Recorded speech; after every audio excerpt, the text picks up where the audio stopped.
everyone, welcome back to the Preppers Fireside, and tonight I'm joined by Brian, Scottish Prepper 73. How you doing, Brian? Yeah, good mate. Yourself? I'm good, excellent. All work and no play, Jack a dull boy, all that lot. Hawkins, we are joined by. How are you doing, Hawkins? Yeah, good, thank you, mate. How are you? Excellent. I've still got a book that I need to bring back to you, so we'll sort that out next week. No rush. You can change my name in the bottom from Hackins to Hawkins. Just scrolling past now. No. Was that the one you were telling me about? How to remove a butt plug that looks like a USB stick for beginners? No, No, definitely wasn't that. And thank you. Welcome to the demonetization record time, 2 minutes 22 seconds.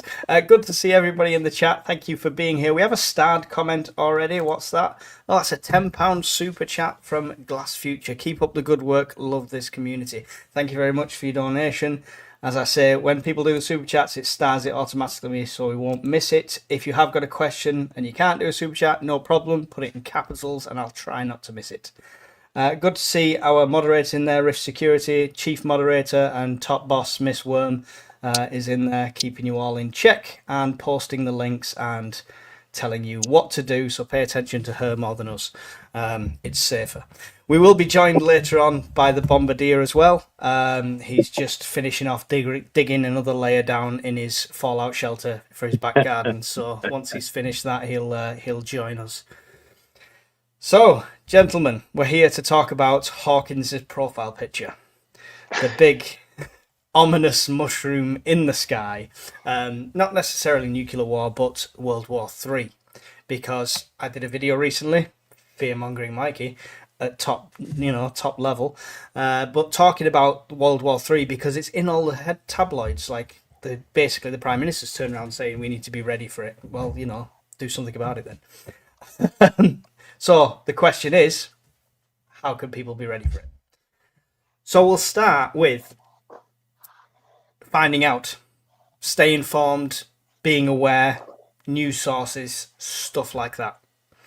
Brian, what's your routine of staying on top of... Oh, sorry, before that, Taffy Nige has just put a £10 super chat or sticker in, but there's no words, so thank you very much for that. I assume it's a sticker. Really appreciate it. Brian, what's your routine for staying informed and when the missiles are coming in? I check the news multiple times a day, but lots of different sources. And try and canvass and get an idea of what the ground truth actually is. Because you don't know. Whoever controls the media controls the narrative. So you could be getting spun a yarn. Or they could be telling you everything's fine and, the building's on fire. So canvass lots of sources and, sense check it. Yeah. Sorry, I got a fruit fly attacking me this whole time. So the entire stream, I'm going to be doing this. I'm not signaling for help. I was going to wave back. This is not one of those moments. I'm also it's waving. Just Hawkins is waving back. With my friend. Hawkins, I've been to your back cave and you have lots of monitoring equipment there. How do you stay on top of finding out if something's going to happen? Similar to Brian, really. Monitoring news, the mainstream media as it is. I also get a lot of news from aggregates. So whether that's certain news channels or Telegram channels, there's a hell of a lot of information you get off Telegram.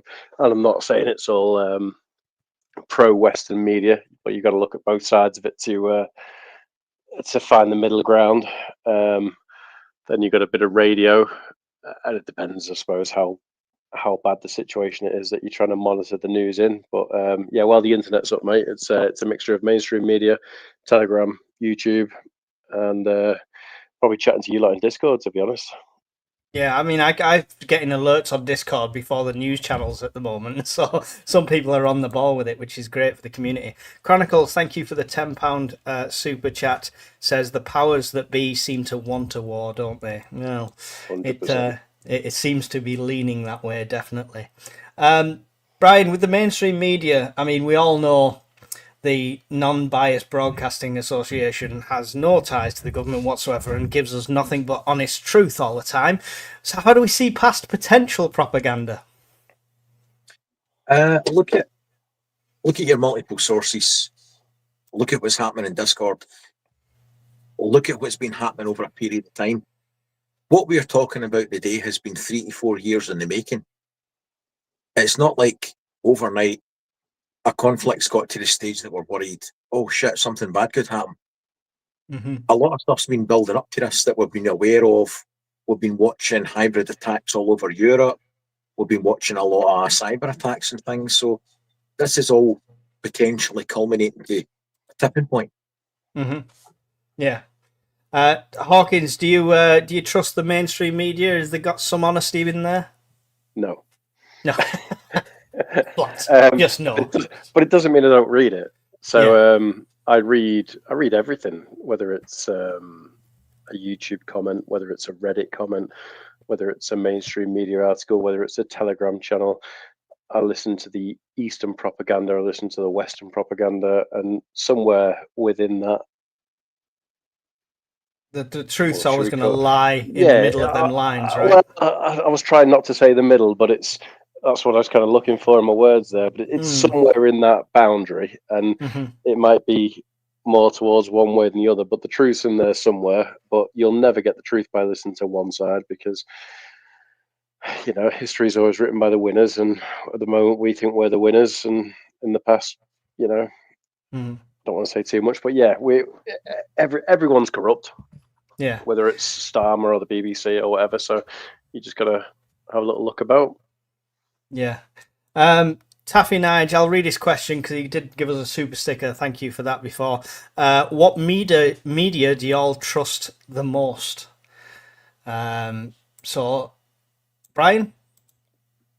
I float between two. If I can pick two. Al Jazeera and GB News, to be honest. Yeah. I used to watch Al Jazeera quite a bit, but with the conflict going on in Gaza, I saw how much their one-sidedness was. Even when it was justified sometimes, it wasn't justified other times, but you could clearly see they have an agenda. It's not as independent as I thought it was. Hawkins, what media do you trust the most? I'd love to give you an answer, but I don't have one. I don't trust any media more than any other. I'd be lying if I tried to pick some. I take them all with a pinch of salt, and I try to find multiple sources to back up whatever is written. I suppose what I probably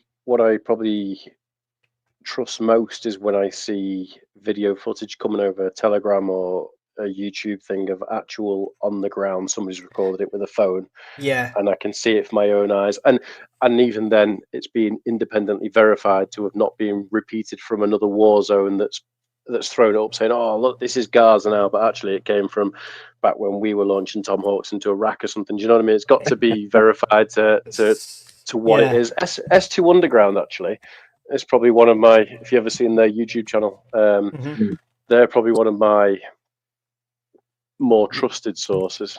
Yeah, you introduced me to that when I came to you, so I've got them now, and I do keep an eye on that as well. It's a good source. Thank you to Gentleman Prepper, who became a new member. Really appreciate that. Miss Worm says a sound investment. Not sure about that, but still, it's thanks anyway. So, I mean, for me, it's same as you, where it's in-person videos. I use X a lot for it. The only good thing with the AI on X right now is it's debunking all of them things you're talking about. This footage is from this date and this time. Exactly, it tells you straight away. So you know when people are doing that. You've got to be able to filter out what's AI and what's real as well. So you've got to know what markers to look for that. But other than that, boots on the ground and somebody going, what the hell was that just flew over me, is probably the best source you're going to get for me. So on that, we know that, thank you for the question, Taffy Nige, by the way. On that, we know that the BBC has can only say what it's allowed to say and stuff like that. And they do break that mold every so often, and they do go off like tangent on it and stuff. But why, if the government now are quite happy for the mainstream media say we get ready for World War III, and happy to let an ex-general say we need to be ready for rocket attacks and stuff like that, and Starmer himself say we need to be on a war footing and we need to put more money into the military, Brian, why are we still not seeing anything to do with preparing for that? Why is there still nothing for the citizenship? Every other country's getting these leaflets, getting these, Germany is revamping all their bunkers, and we've got a couple of people probably is going to go down to the northern line of the London Underground and hope they can survive. So why are we not doing anything? We've been invited to a party. We've turned up 3 years too late with nothing in the carrier bag, mate. That's the problem we've got. Mm-hmm. We've had plenty of warnings. We had plenty of time to prepare. Factories that should be producing munitions in Europe, that should have been ramping up war stocks just to replace what was given to Ukraine, hasn't happened. Because we've not had one centralising voice saying, enough of the bullshit, this needs to happen, it happens now. We've had other countries in the European bloc being allowed to veto stuff, self-interest in deciding who gets what factories and producing what. And the upshot is we are not ready. We've got no civil resilience, and the army's a shadow. Yeah. Hawkins, any further thoughts on that? Why we're not getting stuff out to the general public at the moment? So it's either it's all a lie, and we're just doing it to be able to convince the public to be scared, to be able to spend more on defence spending and cut other services, or they've just decided that it's too late now, it's pointless, let them all die, and we'll just go to our bunkers. But surely then there's nobody left to pay taxes, right? The two things that are assured in life are death and taxes, and if we're all on the death row, then there's no taxes left to pay. There'll be a few people crawling around on what's left, and be able to get a few shillings out of them. Yeah, you've got your rotting tax. Your finger just fell off from radiation. You've got. It's going to devastate us for potholes. That's this. Less it might melt all the bitumen flat again, really, mightn't it? When the nukes go off, if it superheats the bitumen, it liquefies and fills in the holes. The ultimate pothole stopper. There's no cars left to go on the roads, but at least they're smooth.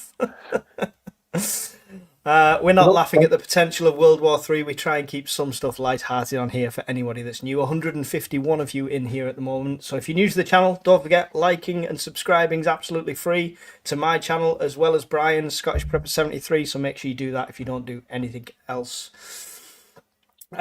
So we need to understand the risks when we're looking around these media outlets and stuff like that, because obviously you've got somebody talking about rocket attacks, and when the headline is prepare for rocket attacks, people are going to panic. When you read into it, he actually says it's very unlikely, but so you've really got to be able to pick out and understand the risks of what World War III entails. What is it to you, Brian? Is it nukes in the air, or is it like this conflict that's going to be over on the east of NATO and we're going to feel the knock-on effects of that? We're an entirely new realm of warfare. I mean, it wouldn't even have to drop nukes in the UK to cause havoc. No. Shutting down a couple of banks, the power grid, or a few water supply pumping stations would do it. Or if a few more substations mysteriously combusted, like they've been doing a lot this year. He doesn't have to actually press any buttons. But what people should be scared about is the fact that for the last 40 years, the UK's primary defence against missiles and aircraft has been fighter aircraft. We have got no static air defence systems. See, like Ukraine's bunking them down right, left and centre. We've got nothing. We've got the Daring class destroyers that can't move anywhere in the water unless it's cold. And we've got Sky Sabre and Starstreak mobile batteries. But fixed, static, integrated air defence system, people seem to think because we're allegedly a world player, first world country, we've got a good defence system. We have got no integrated air defence. Nothing. Is that because we've been content with like everything's peace, everything's wonderful, it's capitalism is thriving Is that why? Because we've had distance, we've had a buffer of Europe in between us, and we've had the big backing of the USA that will have our back if things go wrong. Well, Trump, rightly or wrongly, is flipped that and said, you've got to take some responsibility for your own protection now. But in one hand, I understand, but Rightly it leaves so us in a holding way, the baby. yeah. But we've been playing with time, so we've got time before missiles and everything else can come over, bombers, and you can launch fighters and interceptors. So, I think the last static air defence system was Bloodhound, which was like 70s, 60s. It's really frightening if people actually looked at it. They think that, oh, we're really well protected in the UK. We're really, really not. No, we But if you were to protect a country, we're very densely populated in a small landmass. So if any country should be able to protect itself, you'd imagine it would be us. If we put the investment into the military and the equipment needed. So, Hawkins, with that in mind, do you think that's what this 3% is going to be? Is it going to be based around defence or offence? No, we wouldn't spend the money wisely, would we? We'll throw it into offence, and some member of parliament will have shares in a company of da-di-da. I'm being a bit cynical there, aren't I?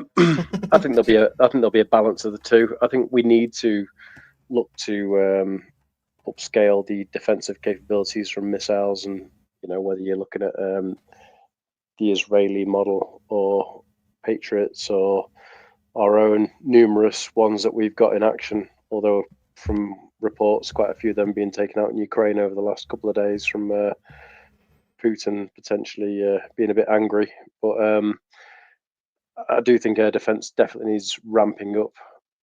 It's the new. It's so easy now, isn't it? From such a low cost variable, you can make a Shahid drone, or even what Ukraine did to Russia the other day with the bombers. It's not difficult, and already you've seen articles, I assume, in the BBC and whatnot over the last couple of days that the MOD have talked about trying to fit them into transits, and the French defense agency have talked about gone to Renault already to try and modify vans to be able to fit drones into the back of them.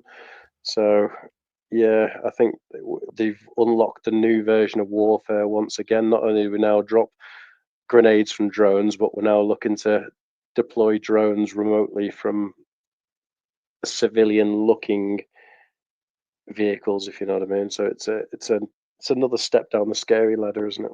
I mean, could patrol drones be a thing? I mean, what was the film? Is it Oblivion with Tom Cruise? That's a terrible film. It's a terrible film, but they have them patrol drones, right, looking after the border, sort of thing. So that's the reason it came into my head. You know what worries me though, because of the personal freedoms that are extended in the UK. Excuse Which me, ones are those? drones. Yeah, we've got channels in the UK where people try and provoke a reaction to get likes and generate content by annoying the life out of people flying a drone over police stations, roundabout, like close proximity to people, because they're allowed to do it. I think you'll probably see a very big sea change in civil liberties for drone flyers in the very short future, because at the moment you could fly a drone anywhere in the UK, close to people, close to things that you don't want them to be near, right? Substations and all sorts of shit. And yet there's no penalties, there's no protections. So I think you might see a slight chopping of civil liberties with that regard. Yeah. As a reaction. What do you think? Potentially, yeah, definitely. I can't wait for all these military drone exercises, and then you get these DJ audit channels coming out going, oh yes, I'm allowed to fly here. Bang. No, you're not, son. That's all right. We'll go to the chat before I get too far behind. What if there's no internet or TV? Is there emergency broadcast radio frequency? We will get onto communications soon, and we'll go through that. But thank you for your question there. I'll keep that one starred so we come back to it.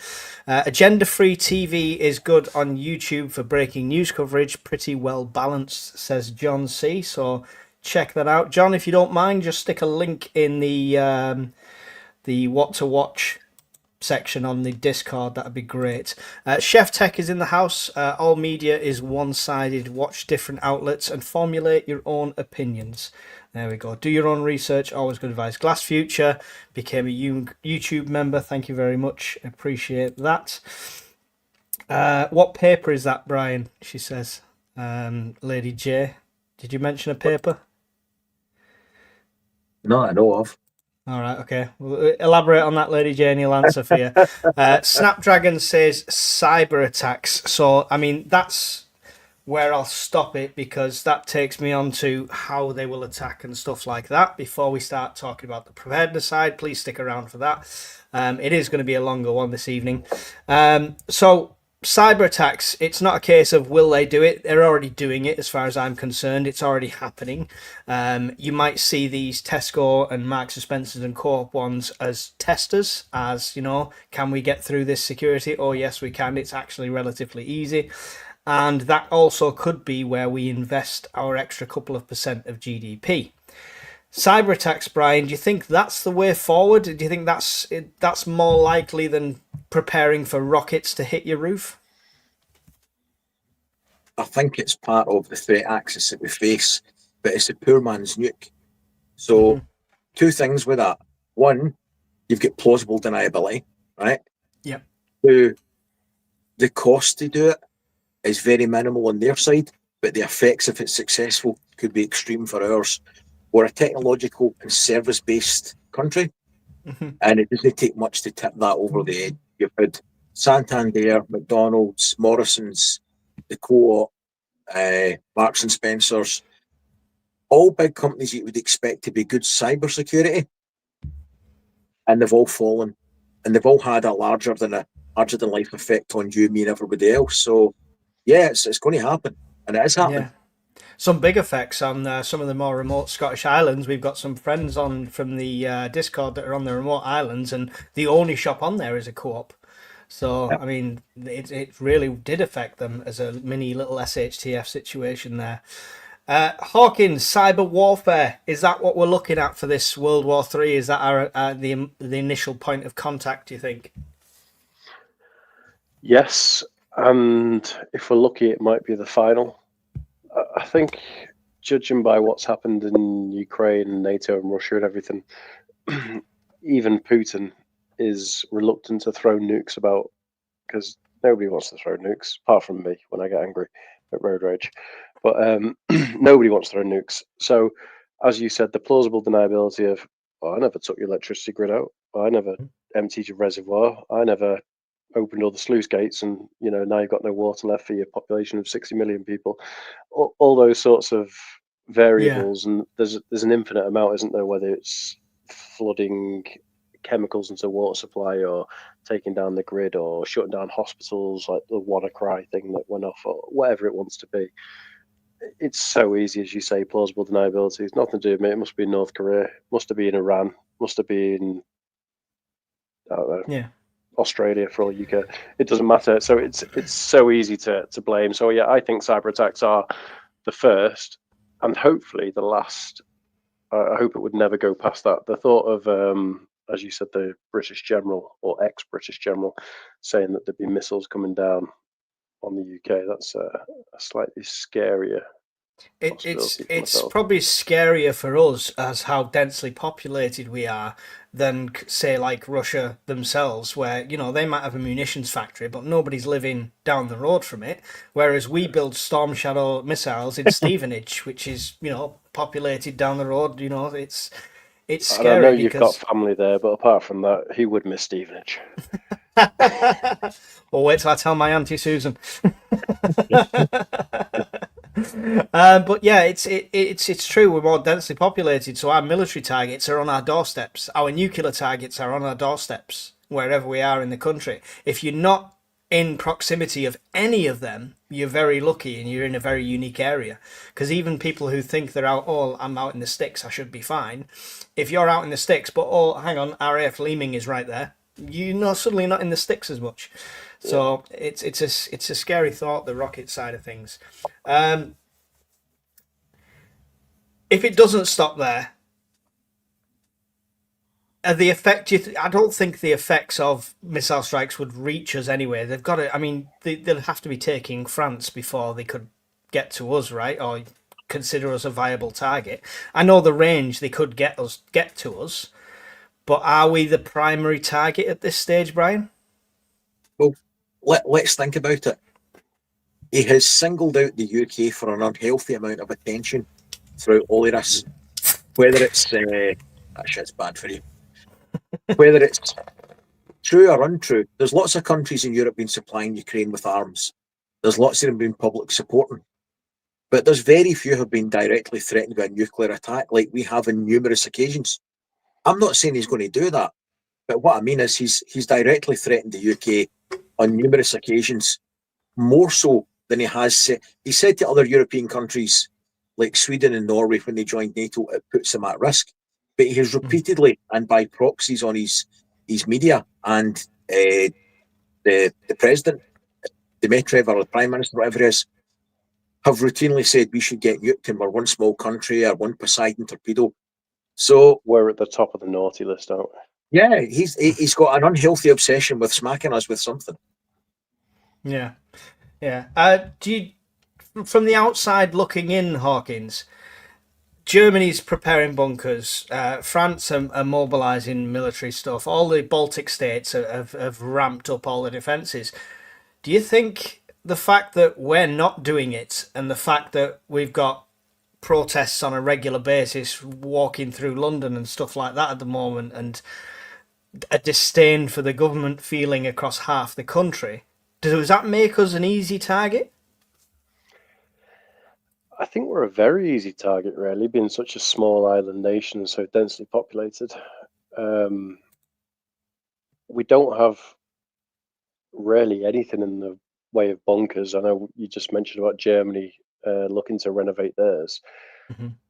We don't have them for the civilian population. You know, if you think about what, and I'm using little inverted commas with my fingers here, bunkers we have, they were all the Royal Observer Corps bunkers, which weren't bunkers. They were for like 4 guys to sit in to monitor which areas are being nuked. They're graves. Exactly. If you look at the bunkers we had, they were the ones that you went to do your tour on, that you did a YouTube video on, where, you know, the local governance get to go and sit in while somebody runs outside to flick the main power switch, as you said. And there was nothing for the civilian population, and there won't be in the UK. We couldn't afford to build them. We could afford to build them. We could afford to build them. Let's be under no illusions that we could afford to do this if we wanted to. Can I jump in there? Sorry. Yeah, go on. We can afford to build them. We've just put in the paper the other day and in numerous outlets that we're quite happy to spend $2.5 billion of the foreign aid budget to put people up in hotels.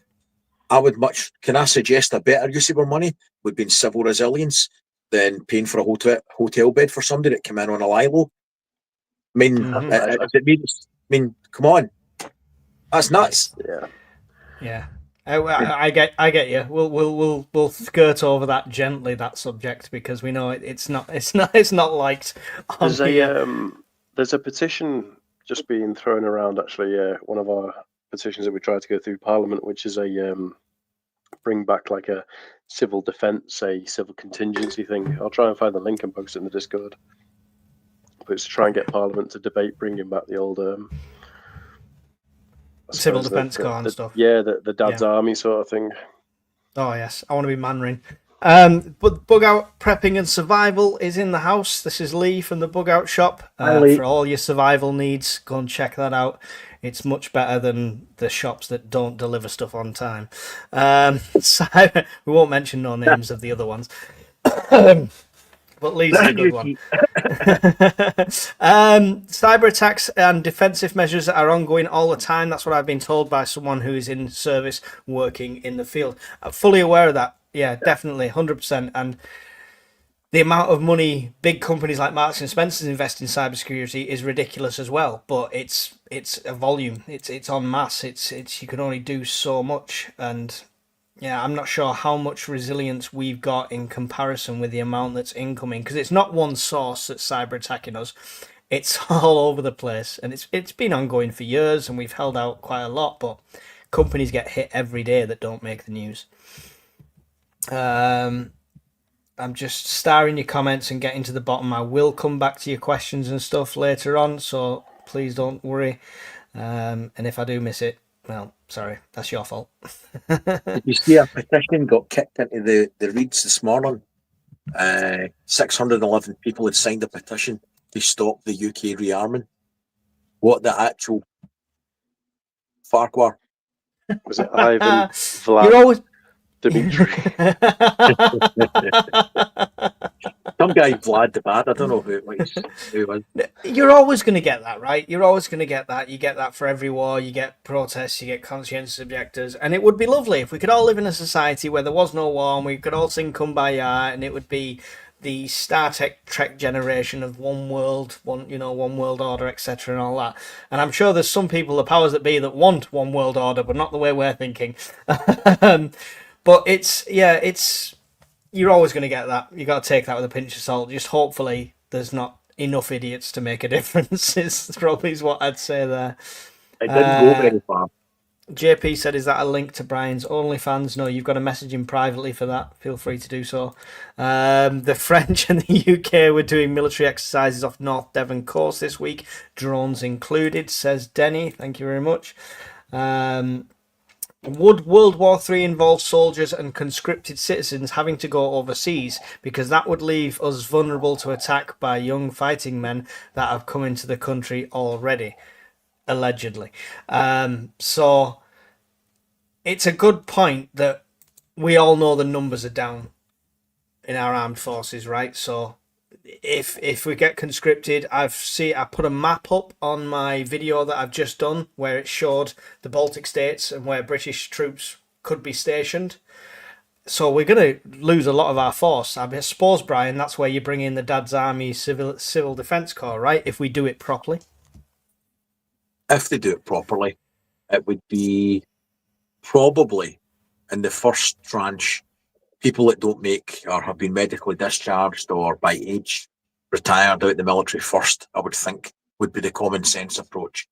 And I think a lot of them would return to the colours if called in that scenario. Mm-hmm. And then if you lost too much of your fighting force, if they were deployed abroad, you would probably see those first liners that had been recruited to the colours being sent overseas. And then older, less fit, perhaps even with no military service being shoved into the role. Yeah, potentially. Yeah, it's the way you'd think it would happen logically. Hawkins, is conscription? I mean, obviously we saw that just before the elections that Rishi was trying to put through that he was going to do this, but I imagine this day and age there's a list as long as my arm of exemptions. You know, I identify as a pansexual giraffe, so I don't have to go into the armed forces. So is there any point doing conscription this day and age? It depends how bad it gets, doesn't it? There's going to be the lure, come defend your country, nationalism, money, try and bring people in, and then it's going to get to what it's got to probably in Ukraine and Russia, where if you're walking down the street, you get bundled into the back of a van, you get sent to the front lines. I hope it doesn't get to that, and if it does, I hope they start under 40 because I'll be exempt. Brian will be all right for under 60s. Just. Well, look, my fingers are doing that thing again, all by themselves.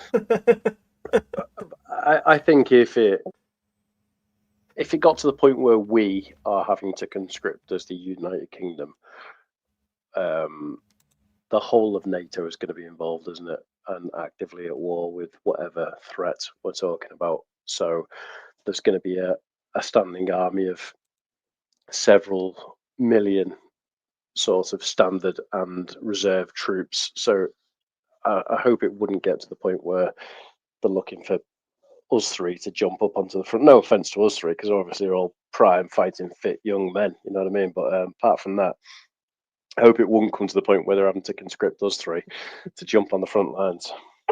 You're getting to the point, Brian, you've got to kiss the bottom. Yeah, Gravity's not my friend anymore. And fuck you. Right, I'm going to have to move on. All your questions, I am starring what I can, what I don't miss, but I'm going to have to just stop it if we get a super chat. But other than that, I will star them for later, and hopefully we can circle back if we've not already answered them. So, all that, we've got the information, we know what's happening, we know what sources to look at. That's, that's kind of a given there. We kind of have a gist of this could be cyber warfare first, which could affect infrastructure, amenities, all power, banking, food supply, pretty much everything that keeps us going way of life. So we have to mitigate this as preppers, right? So which is always technically going to center around this core of prepping. So let's talk about home preparedness and emergency supplies as if we are recommending it to someone who is not a prepper. That's how I try and pitch this to you two. So, Brian, the core of prepping, somebody brand new, worried about the knock-on effects of World War III, how much and of what should they be thinking about to begin with? Power banks, power banks, power banks. He's got I'll be shares honest. in EcoFlow. So who's my EcoFlow teacher? I would tailor it to the audience. So if I was on a site and I was talking to the cleaner who's 40 years old and she's a single mum with a few kids and obviously doesn't have a lot of money, it would be simplistic. It would be, listen, and she's freaking out about things going on, get herself a little power bank for a tenner, right? A little 30-watt folding solar panel, okay? Yeah. Keep it simple. A USB light strip. Depending on the time of year, stay in the one room, conserve your heat, right? Start off with some cheap tin stuff to start with. Mm-hmm. Then your normal run-of-the-mill stuff, your stodgies like your pastas, your rices, that kind of things. Aim for a week, aim for 2 weeks, aim for a month. And also get water. Water. Can we round that number to something? If it's for somebody literally, I just want to be prepared in case this happens now. Are we going to say a month? For me, the bare bones minimum isn't 72 hours, it's a month. Yeah. Because that will cover most things. And let's be blunt, see if it's not recovered within a month. If you've got more than that, great. But if it's any more than a month, we've got real problems. But a week is lipstick on a pig. It's nice to have, but it's pointless. A month is where you want to be aiming, in my humble opinion. Yeah. So food, water, power, a way to cook, obviously. And that's or do you go for cold food? Are you just going to be opening cold tins for a month? No. I mean, again, it depends on the person. So if I was talking to the director of the factory that I'm working in, and he's got a brand new 7 Series Beamer outside, and he's genuinely interested, okay, mate, go out, get yourself a EcoFlow Delta 2 power bank. Here's a solar panel for City Plumbing. That's your power sorted. You've got a few kids, right? Okay, get yourself a jerry can water filter. That's your water sorted. Okay, preferably some means to do rainwater collection. Brilliant. How much money you got in the bank? Right, okay. Going out and spank a couple of grand on some food then. Got some place to put it in the garage? Get a month. If you can get more than that, get more. It depends the person that you're talking to and how much money they've got. Because in a short space of time, let's be honest, it's going to boil down to means. Yeah, and people are going to turn around to you and say, well, I've got no money. Because you live to your means. A lot of people live to their means, right? They say they've got no money, but if their paycheck is X amount 1 month, they have no money left. If it's X amount a different month, they have no money left, but they lived exactly the same. So they live to the means. But I've got to be kind of cynical on that as well, because generally the same person, I've had these conversations and I've got no money to buy prepping things and all the rest of it. They've either just came from a night out or they're standing in front of me smoking.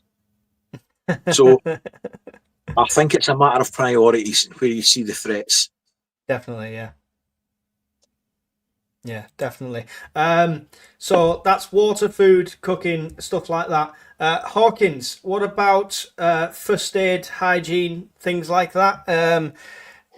Nobody's going to be trying to perform surgery on themselves, but what kind of thing do people need to be thinking about? So in a wartime scenario, some sort of attack, grid downy, Yeah, okay. Look after yourself. So whether you're lucky enough to be Brian with a couple of daughters who are nurses from memory, so you're pretty squared away, Brian. But if you've not, you want to know your neighbours, find out if anybody's got that sort of background. There's going to be somebody within a half a square mile to a mile, isn't there, who's got some sort of more in-depth first aid training. But yeah, you need to be able to.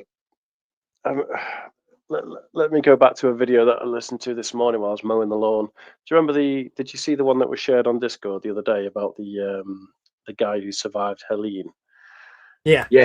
40-minute video, and in that he kind of got to it, didn't he? And he said, you know, it wasn't ground zero. He was in Asheville or whatever it was, and the hospitals were overrun. There was no water in the hospitals. FEMA had to drill a well underneath it. There was no way to call for first aid. You couldn't call for a fire truck. You couldn't call for an ambulance. So you had to be able to look after yourself. And that's essentially what it would be in a situation of a giant cyber attack or whatever it would be within that first month of chaos of a war. If comms were down, you've got to be able to look after yourself. So whether that's you've cut your finger or whether that's you've lacerated your arm and you're bleeding out, whatever it would be, you need to be able to deal with that until you can get to somebody who can help you deal with that. So yeah, medications as well, right? Yeah, whether that's your standard sort of kind of what we all go to, I suppose, where we think insulin for type 1 diabetics or even type 2 diabetics, depending on if they've got too much sugar. But yeah, any sort of medicine, whether it's allergic reactions or you've got to be to some degree where you feel personally comfortable. As everyone's different, aren't they? We've all got our own risk assessments. We've all got different families. We might have somebody who's not got any sort of issues, or we might have family with lots of ailments and things. So everyone's situation is independent. But yeah, wherever you feel comfortable to where you can survive by yourself for the period of time that you think. And I'm with Brian. Whereas if it was a war footing, you want to be able to look after yourself for a month without calling for help, really, because there's going to be a lot more people who aren't of our way of thinking who are going to be clogging up those sorts of avenues of help that you're not going to get the service that you require. So you need to be able to look after yourself. Yeah. Brian, with the power side of things, I mean, I've just posted the $7.99 anchor that Taffy was asking about, so hopefully he'll get that link because that's still back on deal again, so it's a cracking deal. I think Hawkins bought about 20 of them last time it was on deal, so get there quick. Eight. So get there quick before he buys another 8 and sells them out again. But yeah, so with stuff like that, obviously he's talked about speaking to the director with the Mercedes and stuff like that, which is wonderful, and we'd all love to be that. I'm looking to go off grid sort of thing. You've got an install, Hawkins is getting an install and stuff like that. So it's great, but if you're not in that situation, if you are hand to mouth, you're working as a waitress in a cocktail bar, if you're just living off tips and stuff, what do they need? Because obviously the government advice is a wind-up radio and a flashlight. Is that all you essentially need, or should there be other contingencies? What you need is what you need. It's up to you to determine what you need. And what I need and how I want to live is based. I'll purchase things based on that. What their individual circumstances are will be whatever they think. My personal opinion would be, if they can, get a little anchor, say 300, right? It's a couple £100. Now listen, I know a couple £100's a couple £100. But if things are getting that bad and you've got enough warning, this will do most things for you, right? It's not going to be running microwaves and things, but it will recharge your phones, it will recharge your rechargeable torches, radios, or that sort of stuff. It will give you lighting. It's got a built-in light as well. You'll get a solar panel for it for about £100. You can do a lot with a little power bank like this without being a multi-millionaire. And it's a step up from something like that. So you don't have to spend thousands or £500 in a Delta 2. For the average home, if you had the money, I think with the price point of £500 just now, I would have a Delta 2 in every house. If I even thought it was realistic, the government should give one to everybody and a solar panel. But do you know what would happen? See, a week after they gave it to everybody, Facebook Marketplace, half of them would be in sale. That's the problem. Yeah, it's there's people. It's much. That's a season ticket. Somebody could sell that and get a season ticket to the football, Yeah. right? And that's more important than survival. On the meds front, Ready Prepper One says, "How are you going to pull teeth or fillings? Very painfully, I imagine. I mean, I'm going to post a link though, because people constantly share that. I think it's called tempering or whatever it's called. It's like a purple and a blue tub. You mix it together into a paste, and it's supposed to be a temporary filling. I don't know if you've ever used it, but it crumbles. It's horrible. It's hard to do. This stuff creates plastic teeth essentially, and I used it for about 3 years. So I didn't like dentists. I went to the dentist in the end, but for 3 years I was using this stuff. So it's a great prep to have. The link is just in there. It's only cheap to have as well, and yeah, if you've got any sort of risk of fillings or anything like that, it's worth having in the medical kit. Can I just ask a question? Sure. Raven and Blackwing has just gifted 5 memberships. I see this quite often. Yes, How on yeah. earth do you gift memberships?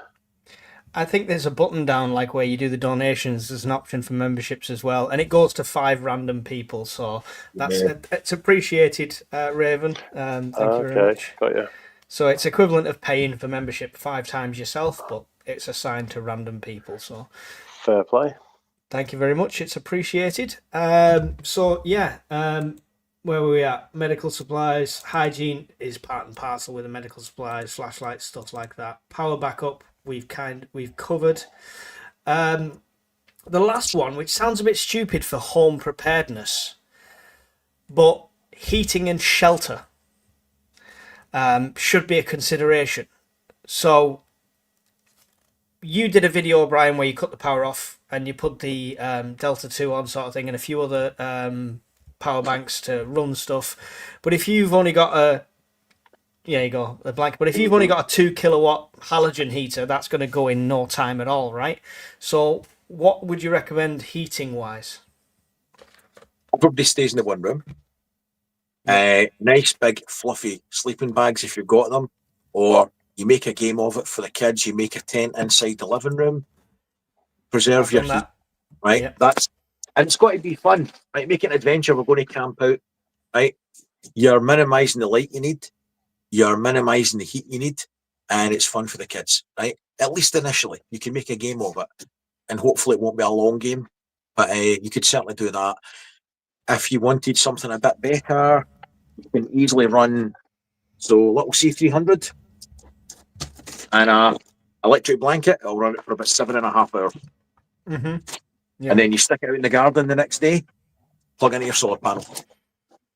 Yeah, with the shelter in place thing as well, like you're talking about the camping, the making it fun and stuff like that, we have to consider the fact that if it is a World War III situation, which it is, if tactical nukes are used, or God forbid something like a dirty bomb, we've got to think about fallout and the potential of fallout, right? So that's a similar situation where you should be in the centre of your house kind of all together, yeah? You know my thoughts on it, mate. I think we're all... No, I'm not talking a direct strike on us. Let's imagine it's the other side of France or the Baltics and it's just winds carrying it over this way and it's a risk. If it's something like that, then you need a clean room. So if you've got like a conservatory that you walk in through to your house, or a utility room you walk into your living room or whatever, you've got to have a dirty room. You've got to have cleaning supplies in there. You've got to have some other sort of shoes that you step into and you dump your clothes out there. You've got to have some sort of, even a basic N95 mask. If that's a realistic risk, then that's something you're going to need to have. Yeah. If you have to go out at all, ideally you'll stay in place and keep as much mass between you and any fallout as possible, or any potential fallout. Mm-hmm. And you can double this up if you know it's coming. So don't just think I've got double glaze and I'll be fine. Get some plastic sheeting. What I've done, which I'm going to have to redo because I'm moving, is I've got plastic sheeting in a box that's pre-cut to my window and door sizes with a roll of Gorilla Tape next to it, and it's got black marker saying front door, front window, etc. And they will literally tape straight up, and it's just another layer between for things like fallout and stuff like that. Hawkins, have you thought about that kind of fallout side of things with your preps? I have to a degree. I don't envy the thought of dealing with that situation. But yeah, same as Brian, a clean room, which I've kind of got set as my utility with enough plastic to kind of cordon that off if you should ever have to, God forbid, go outside. And then yeah, I've got masks and I've got radiation sensors, Geiger counters, whatever you want to call them. Yeah. Spent quite a bit of money on that at points. Do you see them coming into play with the situation the way it is and how this war could pan out? Or do you think it's all going to be cyber and conventional? No, and I say that in a little bit of hopefulness as well. Being that I live more north, I hope that if they were going to nuke anywhere, it'd be London. Sorry, Southerns. He doesn't hope. Hope was probably the wrong word. But Well, no, if I hope they nuke anywhere in the UK, it'd be London. You know, why not? Take out Starmer, 2 birds, 1 stone. Sorry, sounds terrible. No, I don't see it as a massive risk. The fact that if we're talking the current World War III scenario, Putin hasn't launched nukes yet. He's not. I know people call him crazy and whatnot, but he's not crazy, because if he was crazy, he would have launched them by now. I feel he's actually reasonably level-headed. If it was me, I would have launched them already. So he lost day 2. Ah. Oh yeah, it would have been. Oh, you're picking on me, right? There's my toys out the pram. See you later. Like, so he's a lot more level-headed than me. Do you know what I mean? And that level-headedness, and I think we discussed the other day briefly on the Discord. I don't fear Putin. I fear who comes in to fill the power vacuum after Putin. If Putin was to get taken out in an assassination, then it's the person after him I worry more of. Would they use nukes? If it was Medvedev, for instance, and he was 3 bottles of vodka deep on a Thursday afternoon, I do feel there's a lot more chance of something coming this way. However, at the moment, I don't feel it's a massive risk. So very similar to what Brian said.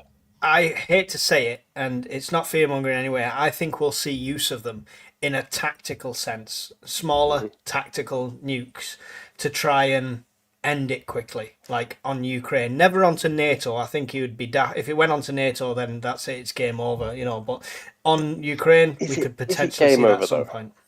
It all depends on the retaliation. This is the thing. There's so many factors in play with it, right? So if some people talk about a preemptive strike, he's going to press a button, so we got to go first. But who's ever going to do that in case they're wrong? Then if one lands on a not neutral, but non-NATO country, if NATO reacts, that triggers that. So will they react to it or will they not? So far, lots of things has been let slide. People say, as soon as anything goes into Poland, it's going to be World War III. 2 missiles went into Poland. I think it was last year. That overshot and hit Poland. It's not World War III. Huh? And Romania. Yeah, and it's not, is it? Because it's all about scales of like retaliation, or it's got to be somebody sat there thinking, well, if we retaliate, that's it. So do we take the excuse? Up until Trump had got in, I would have agreed with you to an extent. I would have said that he might have did some sort of tactical nuclear blast to blow a hole through, because the West was still largely united against him. But he's playing Trump like a fiddle to an extent, and he doesn't really have to do that right now. There's no need to take it to that level, and there's no gain for him. Last year, if he was going to do a false flag and do that to blow holes that he could exploit with armoured formations and stuff, I could see that. Mm-hmm. But that would only probably happen around about the summertime when there's any space to put them through it. But the other problem you've got is the troop levels and training he's got now aren't up to what they had at the start of the war. So they're no trained in NBC combat. A lot of the tanks have been rushed through. They're probably no sealed. They've no overpressure in them. I don't know. I don't see it as being likely at the moment. Personal opinion. Yeah, I mean, I hope you're right, and I hope I'm completely wrong. It's just I feel it almost feels like it's the only way to end this, because peace talks are about as much use as a chocolate fireguard at the moment. So, we can only wait and see. Anyway. You are? At the moment. If he's prepared to continue the grind, and hope that the West gives up and gets war fatigue, which they've kind of demonstrated over the period of time that's happening. Trump's pushing back. NATO's going to be forced to spend more money on its own defence. They might not have as much money and shiny things to give to Ukraine. Ukraine's getting pressure to accept a peace they don't want. Mm-hmm. I think he'll go for the long haul. He doesn't have to nuke anybody. I hope. Just to jump in what Brian said there, he said overpressure.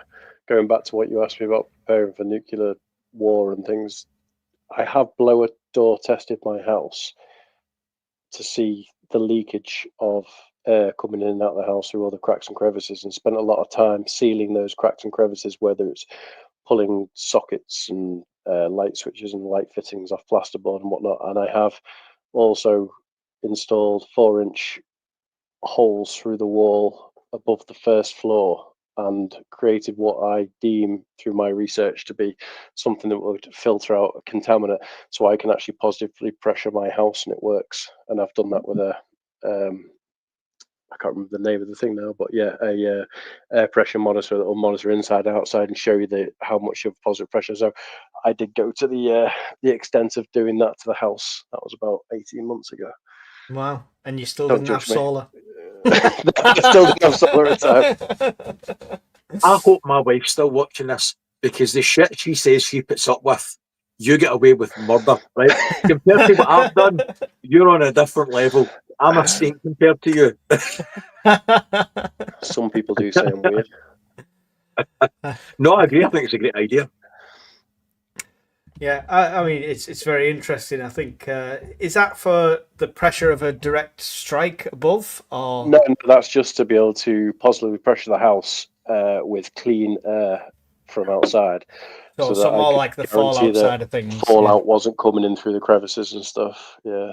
Yeah. It's what they do in military vehicles, so the troops can fight outside their NBC kit. They overpressure the tanks Mm-hmm. and the armoured vehicles and the ships as well in a lot of cases, so that the contaminants and gases, etc., can't get in, and the people can fight more effectively and combat fatigues. Yeah. Chronicle, thank you very much for the £10 super chat. I don't think other countries would use nukes in retaliation for an attack on another country because they are all signing their own death warrant. It's a fake threat. Exactly, this is what I'm saying. I think, I think what we've seen from Russia is testing that boundary, seeing how far NATO will go, and if they would come to the aid, sort of thing. And yeah, the biggest threat is probably, if you do this, we'll give a nuke to Ukraine that they can then use, but there might not be any Ukraine to give it to after the fact anyway. So thank you for the £10 super chat, though. It is really appreciated. Pete GB has become a YouTube member as well. Thank you very much for that. It's really appreciated. I'm still starring your questions, and we will get to them at some point, I promise. So 72-hour advice is all you need, Brian, according to the British government. So we'll survive anything. We said a month for food, water, stuff like that. What is, let's just, between the three of us, jump in, Hawkins, if you've got something to add.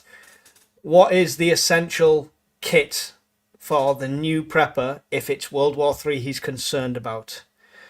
Food and water's a given. I will ask you on water, what do you think is suitable? 4 to 6 litres per person today, 2 litres per person per day. What is a gallon? Yeah? Gallon. Right. Okay. And is that to be comfortable? You could survive off less, right? You could survive off less, but something else might drag you down. That's all. You could survive on less for consumption, but that gallon of water's for your ablutions and everything else. So that gallon of water's to keep clean, to drink, and to cook your food. Yeah. And a lot of people struggle with, like I do, with a smaller urban environment and can't store 30 gallons of water per person for a whole month, for if there's 4 people in the family. It's not realistic. So what do we advise for that? Well, what might be realistic, they might not be able to store it in their home. But in my other shed, I put 3 55-gallon plastic drums, food safe ones that I got for 20 quid each. So that might be an option. If you don't have a shed, okay, then, and you don't want to buy those, get a water butt. Get a drain pipe kit and stick it inside your shed. If you're really desperate, get a water butt and cut a hole in your drainage pipe and filter it into it and pour it in. Guide If it it in came there. to it, you'd take your wheelie bin, wouldn't you, and cut the drain pipe off and stick your wheelie bin under it, even So if it's just grey water. Part of that essential kit should be some form of water filter then, right? Water collection and a water filter. Yeah. So, and water collection could be something as simple as a tarp that you keep in the house. Everybody should have some sort of tarp for everything. And you get the tarp, you pin it and use it to gather water or guide water into a collection point. It could be done really cheaply and it could be done really, really quickly. Yeah. So what about the gas mask side of things, Hawkins? Is it something you'd advise to somebody new prepping, or is it a luxury that should not be needed? I wouldn't advise it to somebody who's new at prepping. It throws you towards the loony side and almost degrades. It's the best side. Stuff. Yeah, absolutely. Might degrade some of the information you're giving them, but taint it a little bit. No, if it gets to the point where you need an NBC mask and you're leaving your house and you're doing this and you're doing that, I don't think it's going to provide you that much benefit anyway. You've got to have somewhere to go, haven't you, at the end of the day? And yeah, I can't see it happening. I think more importantly would be an AM, FM, shortwave, longwave radio to be able to listen to information coming from our wonderful government, to hear Mr. Keir Starmer's dulcet tones, or even to hear the Chinese or Russian invasion plans over longwave as they're parachuting into us. You've brought that up. So Apocalypse Now's question before, and we will talk about comms and stuff. So what if there's no internet or TV? Is there emergency broadcast radio frequency? What can you tell us about comms in this situation? If it was the initial sort of World War III start now over the next 72 hours, if you're a radio geek like me, don't transmit, because you're just making yourself a target for something. I'm not saying you would be a target, but you're opening yourself up to be found, and it's very easy these days, depending on what frequency and things, the way you're working. So no, I would go a long wave radio in the UK and listen for BBC Radio 4 from Droitwich, because that would be the initial government plan for communicating with us all. However, it would also be the first place that would be jammed by the Russians, should we say. So I imagine they'd be trying to jam that. So whether or not the local stations would be on FM, Radio 1 nationwide, I'm sure they'd be doing emergency broadcast. But either way, if you buy yourself a £30 Texan radio off Amazon, doesn't have to be solar powered. I wouldn't even bother with solar power, to be honest, because the panels that come on under that shite, it's not worth it. You may as well get a decent panel at a later date, just get a bunch of batteries and get yourself a long wave, short wave, medium wave FM radio, and that way you can listen to everything, you can scan everything. Because let's be honest, if it all went, Brian's about to pull one off the shelf. If it all went dark now, there you go, and the internet went down, this conversation stopped right now, and there was no TV and there was no phone, the first thing you do is either go to your car, and if you've got a modern day car, you've probably only got FM or maybe medium wave, probably medium wave if you're lucky these days in your car, but you'd be looking for someone with a radio to find out what's going on. And I think that's the most sensible thing, to spend 30 quid on a radio and a bunch of batteries. Yeah. And is that the best way for us to communicate with each other after the fact as well?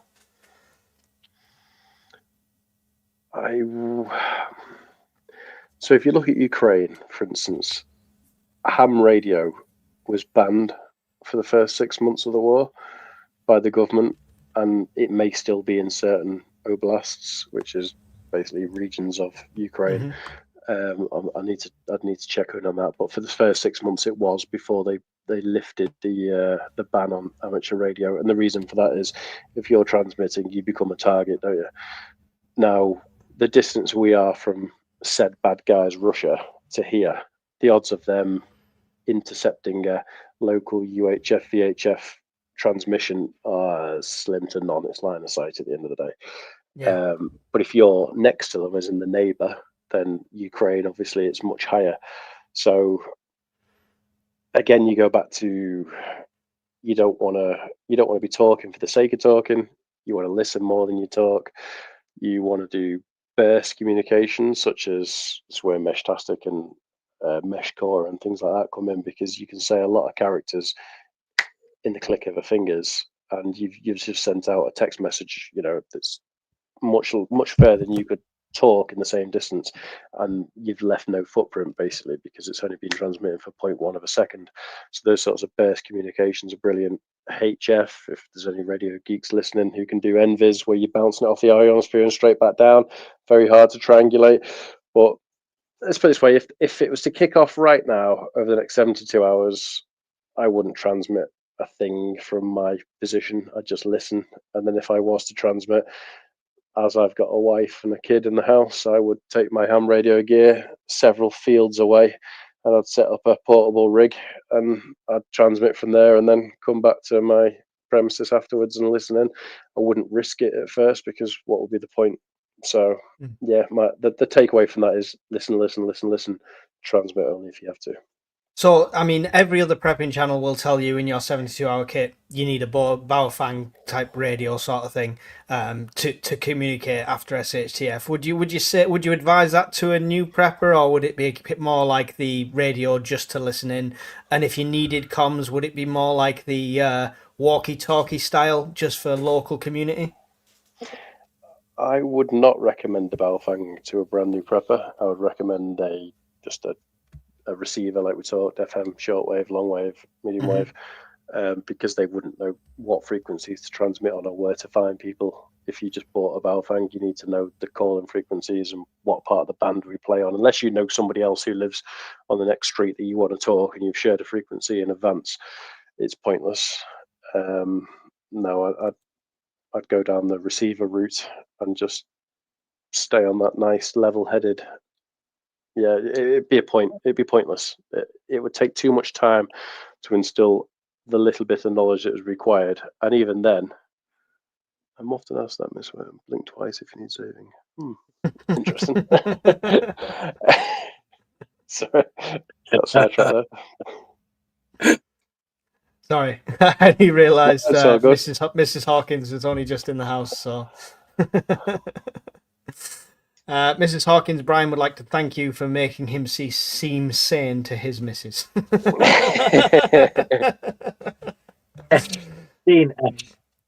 So, sorry, Hawkins, I didn't mean to sidetrack you so much, but the radios aside, is the mesh a decent investment then for people to communicate with mags and family? Because it is that burst, and it's kind of text messaging, which they're familiar with. It is if you're close enough.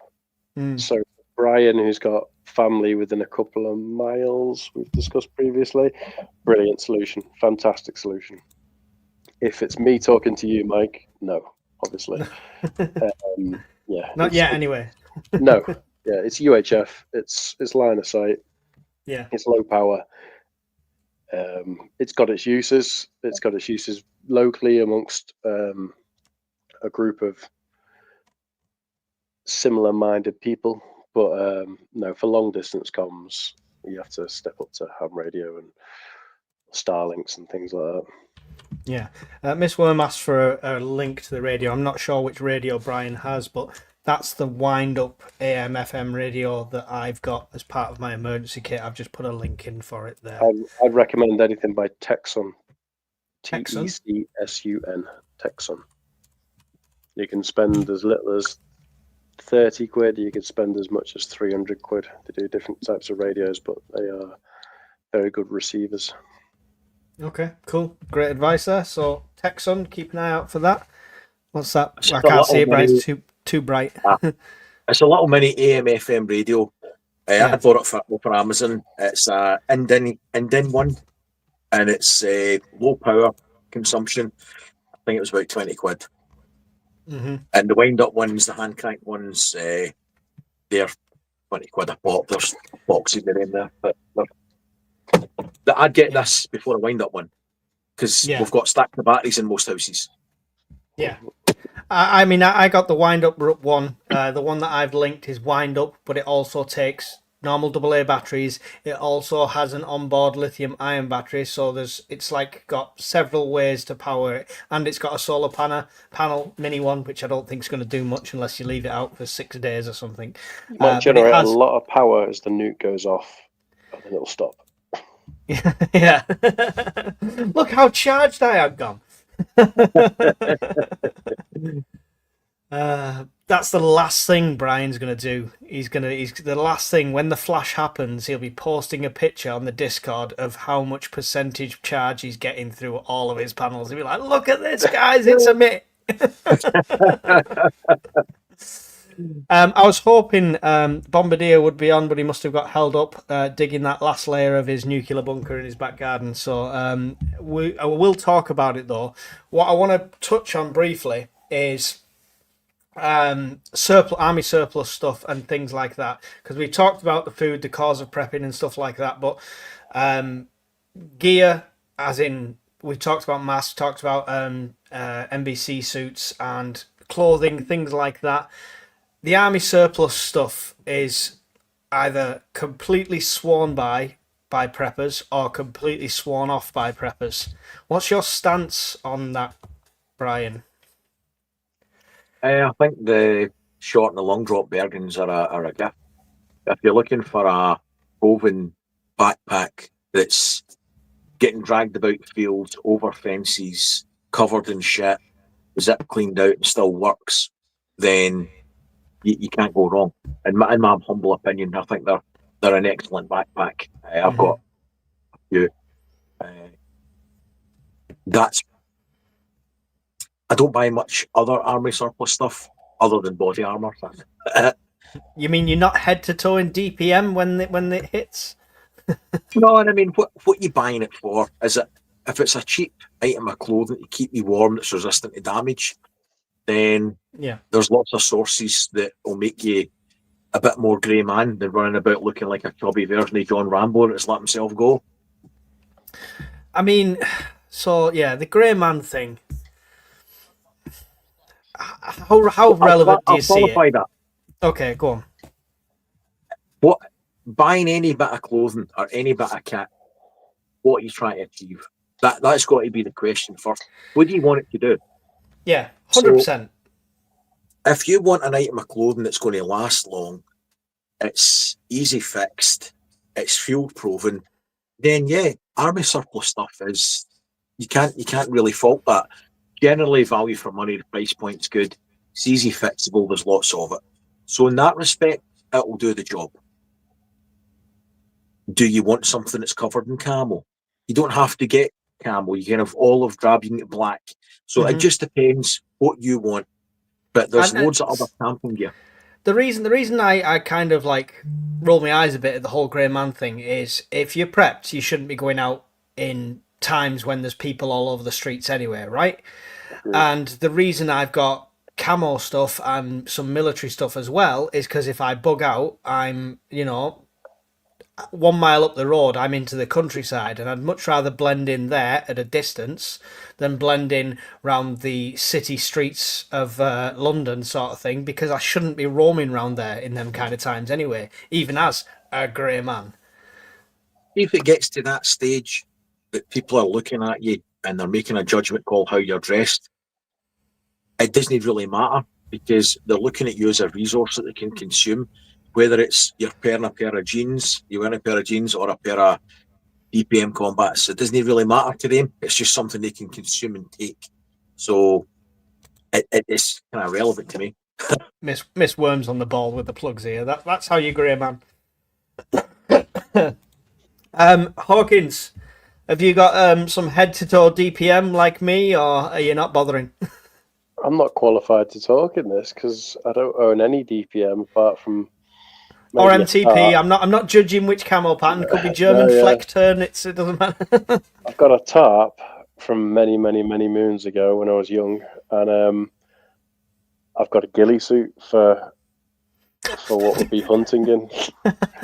I've not got any camo, just a full-on ghillie suit.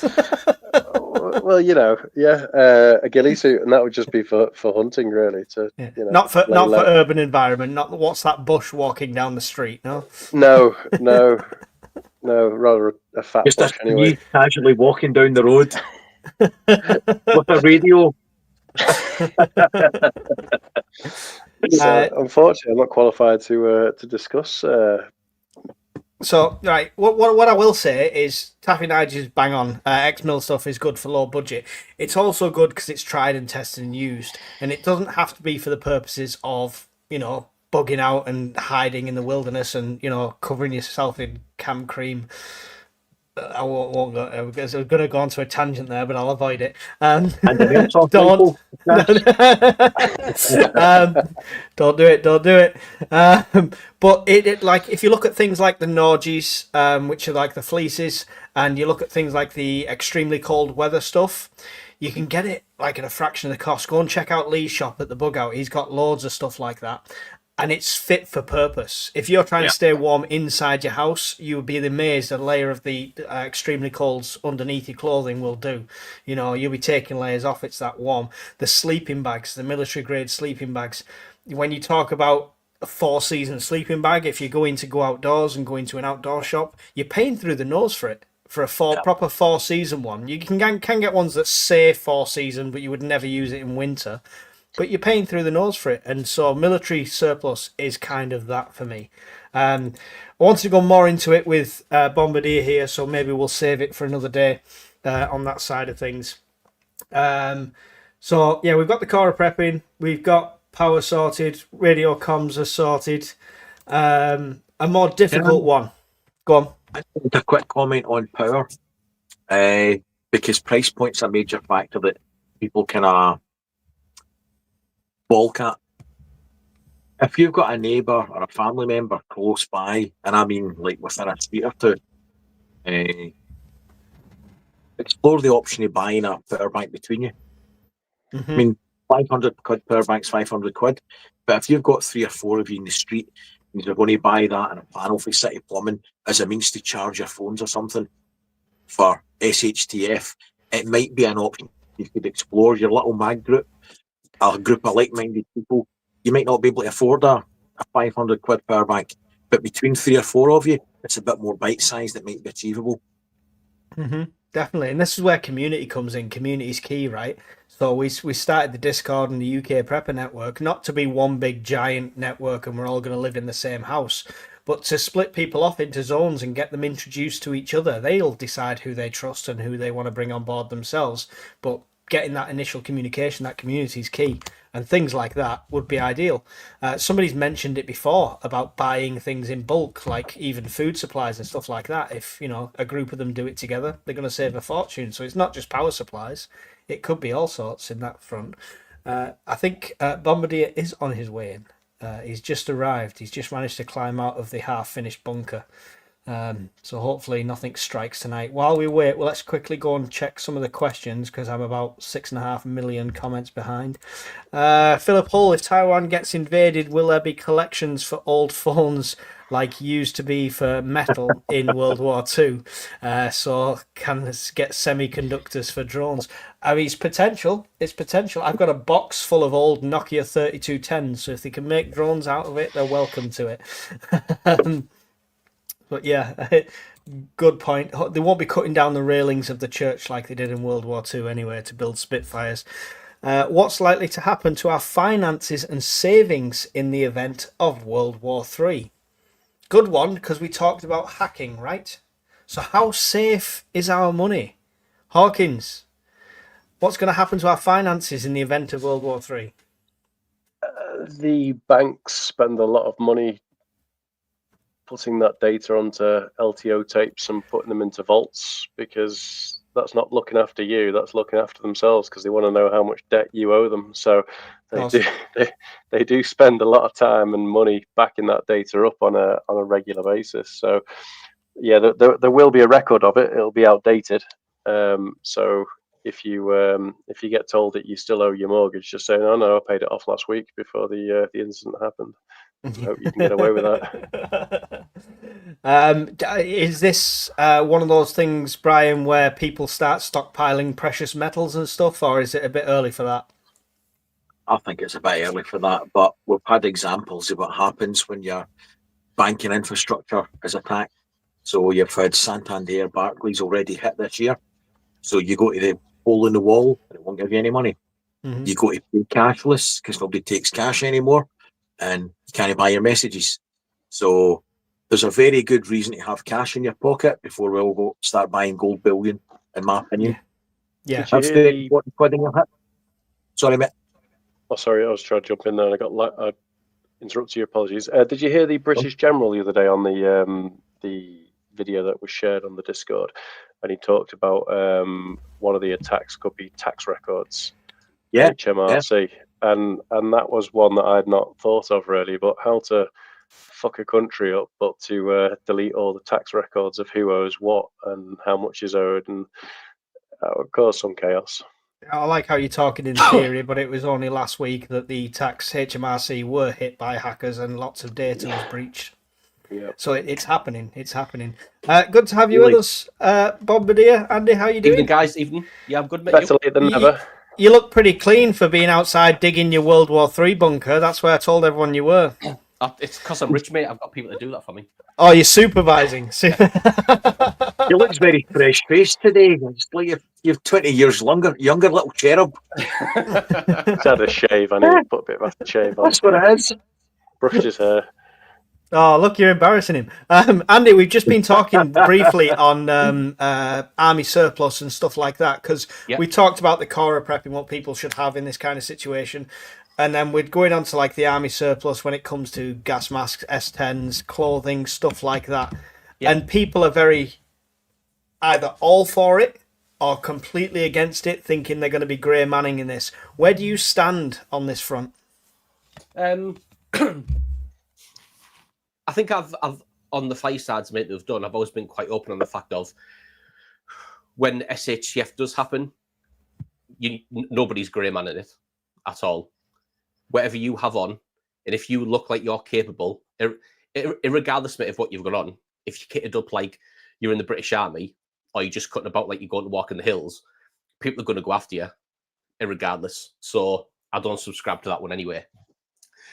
When I always see, mate, in different prepper groups, and people always say military kit is made by the lowest bidder, and it's terrible stuff, that just screams to me, you've heard that opinion from somebody else, and now that's your default opinion. And I can guarantee, mate, they've never used a British Army bivvy bag. They've never used a British Army sleeping bag. They've probably never used a British Army Bergen. And albeit all those three pieces of kit, mate, I've named are heavy, they're robust. And like Brian was just on about power and price points. For the price point, mate, you're not getting anything better. I was just saying that about the sleeping bags. Anything better. Yeah, if you try and get a 4-season sleeping bag, I was saying, then you're either paying through the nose or it's not a real 4-season. But if you get one of the military Arctic ones, they're awesome. They're brilliant. Really I've got big a couple kit, of them. Yeah, and like the new one, mate, that I'm going to do a review on, the new modular one, that mate is a rip-off of a Corinthia 4-season. It's pretty much, that's what it is. So you're paying a fraction. I think you can maybe get a full modular one for 50 quid, which is obviously the outer bag, the inner bag, and then the liner. And then if you threw a British Army bivvy bag on top of it, it would do you for all year round, mate, in the UK. And so, I mean, they're not going to get issued much more if you go to Norway, mate, training. You know, you still. So the awesome piece of kit, mate, and anybody who says that it's made by the cheapest bidder for the lowest amount of materials has just never used them. Now, some things in the British Army are rubbish. Yeah. Horrendously rubbish. But the main piece of kit, mate, that if you think about it, if the critical mission pieces of kit to keep you alive, they have to be good, mate, and they have to work. Otherwise, you're not going to be able to soldier. So, you know, in some cases, mate, it's true. Some elements of kit and equipment, they do spend a minimal on because it's not critical to you surviving. Well, so with that in mind, is there anything particular or particular area of army surplus that you would tell people to avoid for that reason, or is it very individual? I would say, mate, it's very individual because what would work for me might not work for somebody else. I was never a big fan of issued webbing. Right. You know, it issued belt kit. It served a purpose and it did its job for a while when I was first in, but then I soon moved forward and I've still got it. I bought some Pilgrim webbing. Now Pilgrim doesn't exist anymore, but it morphed into Dragon Supplies, and I assume a lot of people know who Dragon Supplies is now. And I had that made be over a decade ago, mate. Now, but I had it different. So I had on the left hand side, I had 3 ammo pouches, and then the full back, mate. So I've got 5 utility pouches. I've got 4 utilities and one commander's pouch on the right. It's something that's, again, very personal, though, right? So if you got some sort of modular webbing, chances are you don't need 3 ammo pouches on each side, kind of thing. Living in the UK, even in SHTF situation. So, I mean, mine's all stitched together. If it wasn't, mate, I would ditch the triple ammo pouch and put another utility pouch on. I mean, that one now, mate, it's got a jack flask in. One of them's got my water filter kit in, and I can't remember what the other one's got in off the top of my head. But like you said, mate, if it was modular and it wasn't all stitched together, I'd just rip it off and put another utility pouch on. Yeah. So my 58 pattern webbing's great because I can pull it all apart. It's falling apart, but I can still pull it all apart. Listen, there's no age cap on military surplus. You see my giant woolen greatcoat in the cold weather and you'd be jealous. Weirdly though, mate, like you can see over time, like I can remember when I was in a basher or tarp, you could pick them up for a tenner. Now you're looking at over 40 quid. Is that just general inflation or demand? But I don't know why, mate. Why that increase is nowhere that's come from. Why people now think they're great. I've always thought they were great, but like where the influx has come from. Because you can pick. I mean, if you look at it in general terms, you can pick up. Perfect. So, like you pick up a DPM burger now, mate, for 30 quid. Yeah. But a basher calls you 40. Like the discrepancy, like I don't know where that boom's come from. I wonder if it's scarce. I wonder if it's scarcity, like because there's less and less surplus becoming available. Yeah, maybe, mate. Maybe I would imagine, mate. A lot of them got throughout when the MTP one came in. Maybe. I imagine as well now we have different surplus channels with wars going on across the world, so it's not a case of it all just goes to a big pot and people can bid on it like Army Navy stores, but a lot of it will probably be getting shipped to other countries, I imagine. True. I mean, the only thing that stops me buying, I've got one, mate, but the reason that stops me buying another one is it's £40 for a used DPM basher, or I can spend an extra £2.50 and get a 3x3 DD tarps one. Yeah. So like Brian was saying, again, mate, for the price point, it's craziness. Yeah. And we mentioned Brian's channel before, but the Bombardier as well. Go and check out his channel. He'll do loads of kit reviews on army surplus, ex-military gear, as well as the replacement stuff that you could use that's of the same quality. So he's got some good reviews on there already. I think you've done the DD tarps already, haven't you? Yeah, I've done the DD tarps one, mate. Yeah. And a top 10 list of stuff you can take at conscription, which is actually really, really good. New recruits going into the army should watch that as well, not just conscription. There's some top tips in there as well. Blizzard just asked a question. I'm going to pull it up. I know there's other questions before it, but it's relevant to what we're going to talk about. New prepper here. Love buying little things every payday. Like Brian, but power banks. One thing is if a fallout is to happen, most UK homes don't have a basement, a garden. What's the advice for shelter? Well, if you believe the government advice from yesteryear, then just lean a door up against a wall, throw your mattress on, and just come out in a week, and everything will be fine. You could put some sheets up at the windows too. That works apparently. Yeah. Now, Threads tells you everything you need to know. It's a great movie.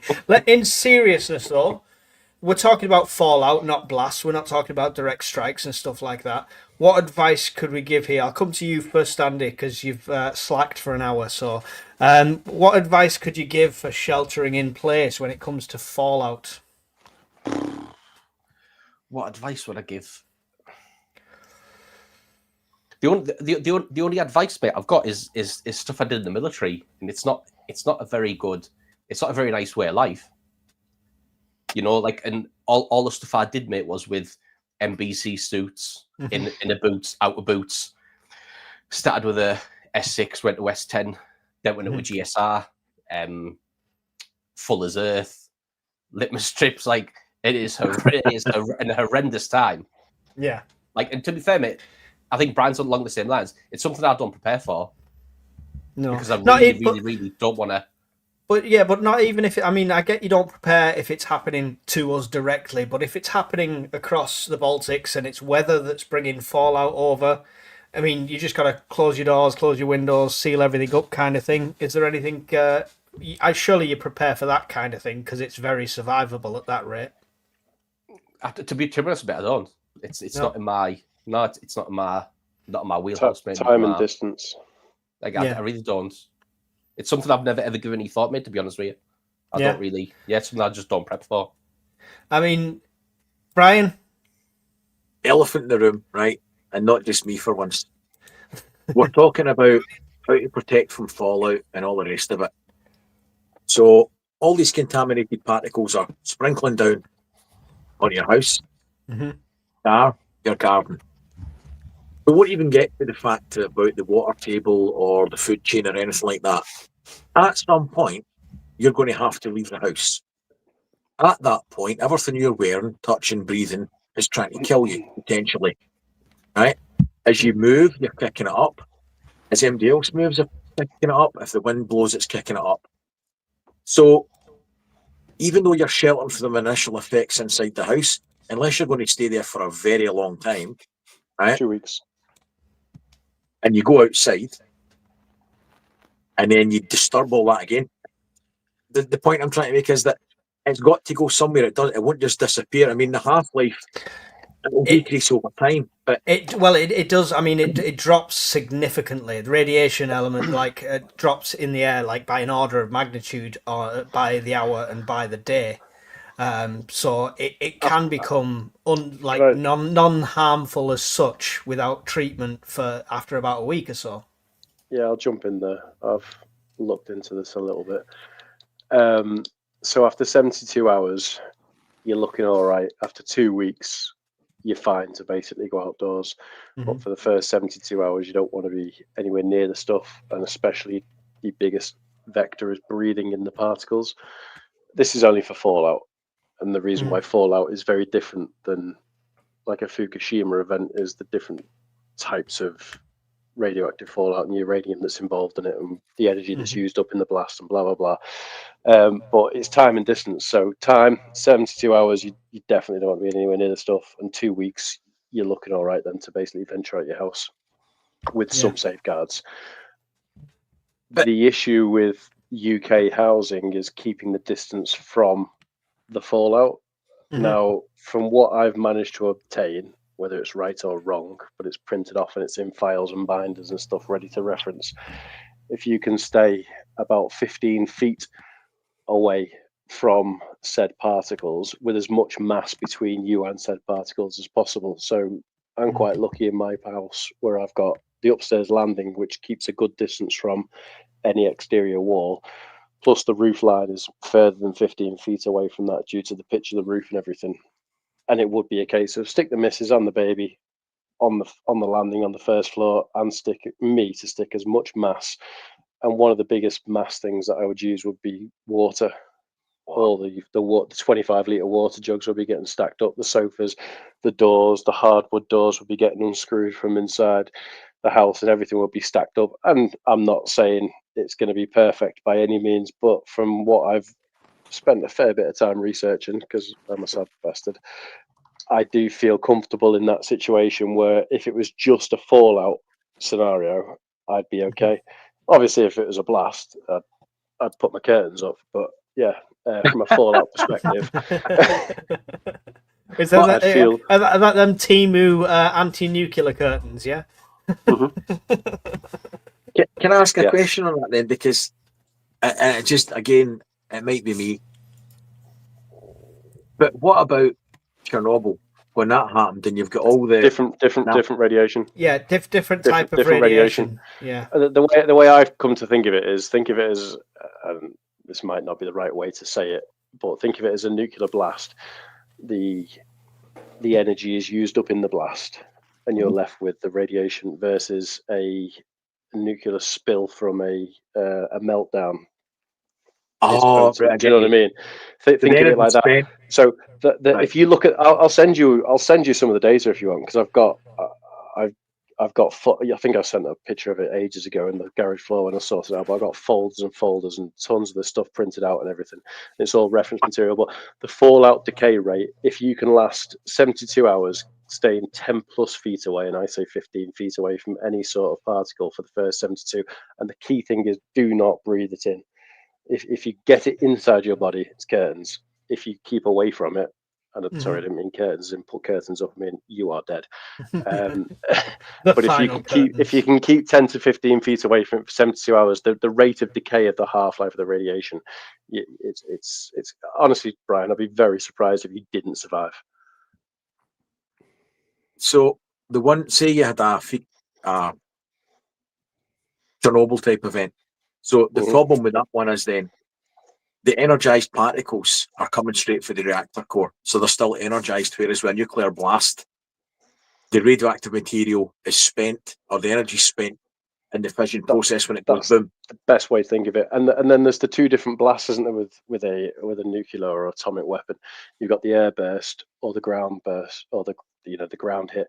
So if it's an air burst, you get this pressure wave that hits, whereas if it's a ground burst, you actually you radiate the ground, and you irradiate the ground, and it throws it up. So if it's just an air burst, it's even less to worry about than a ground target.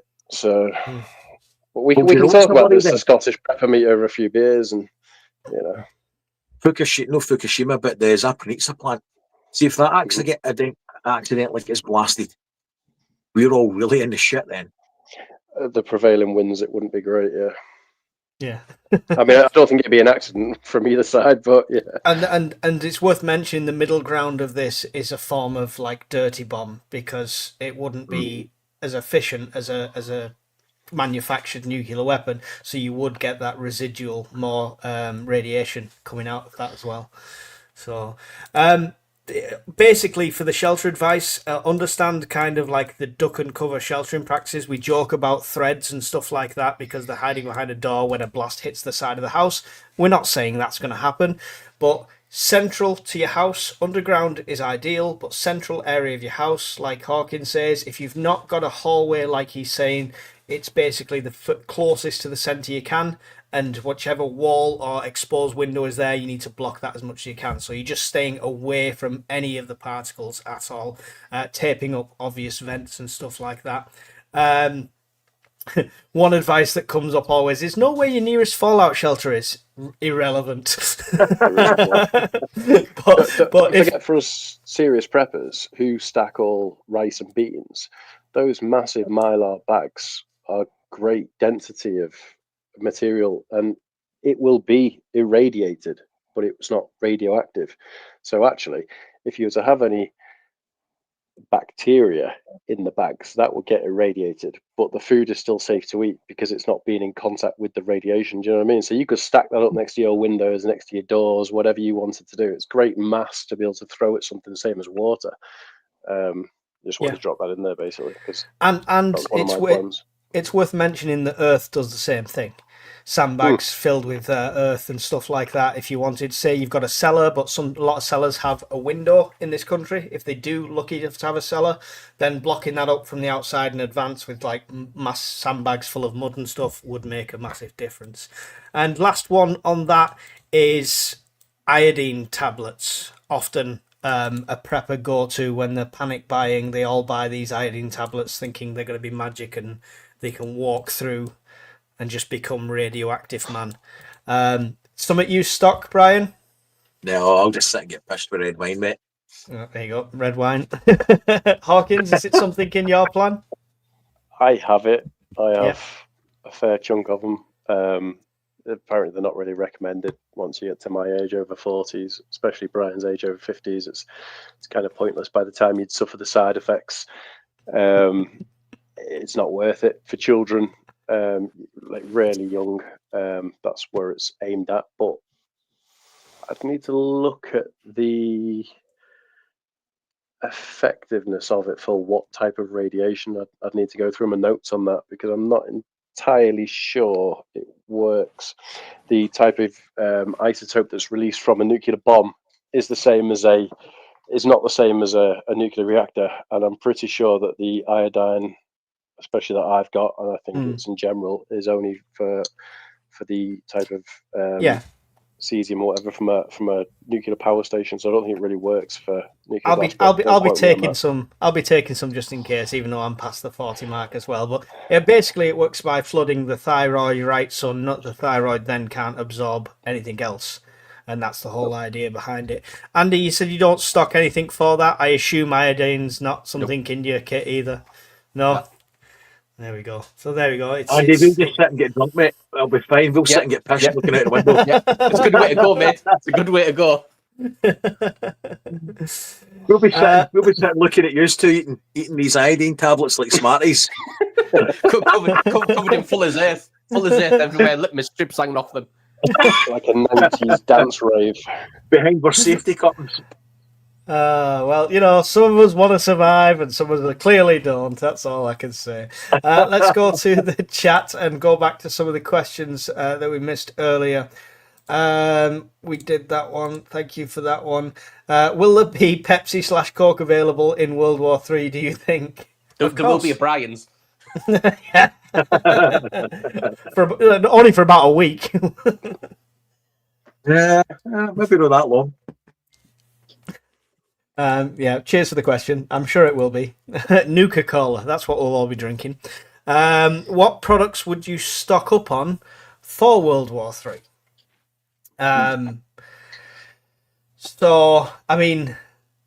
What I would say is if you're already prepped, then just take stock. Make sure you know what you've got, what you've not got, what you need to top up on. Just do it in moderation. Is there anything you'd particularly stock up on, Andy?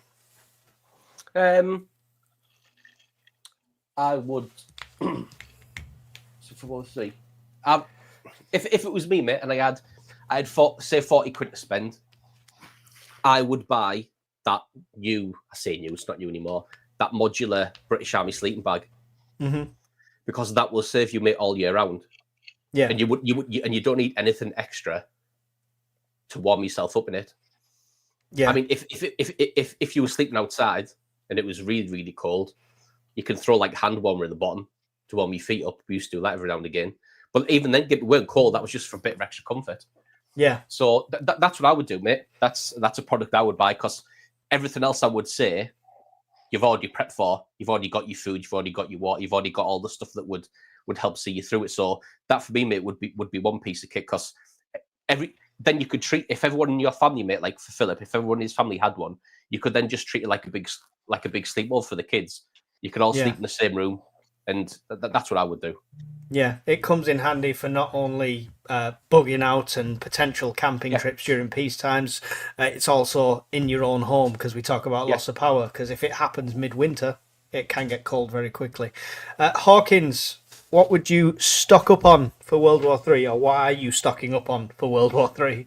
Iodine. No, I wouldn't actually. I would stock up on everything that's made overseas. Because makes sense.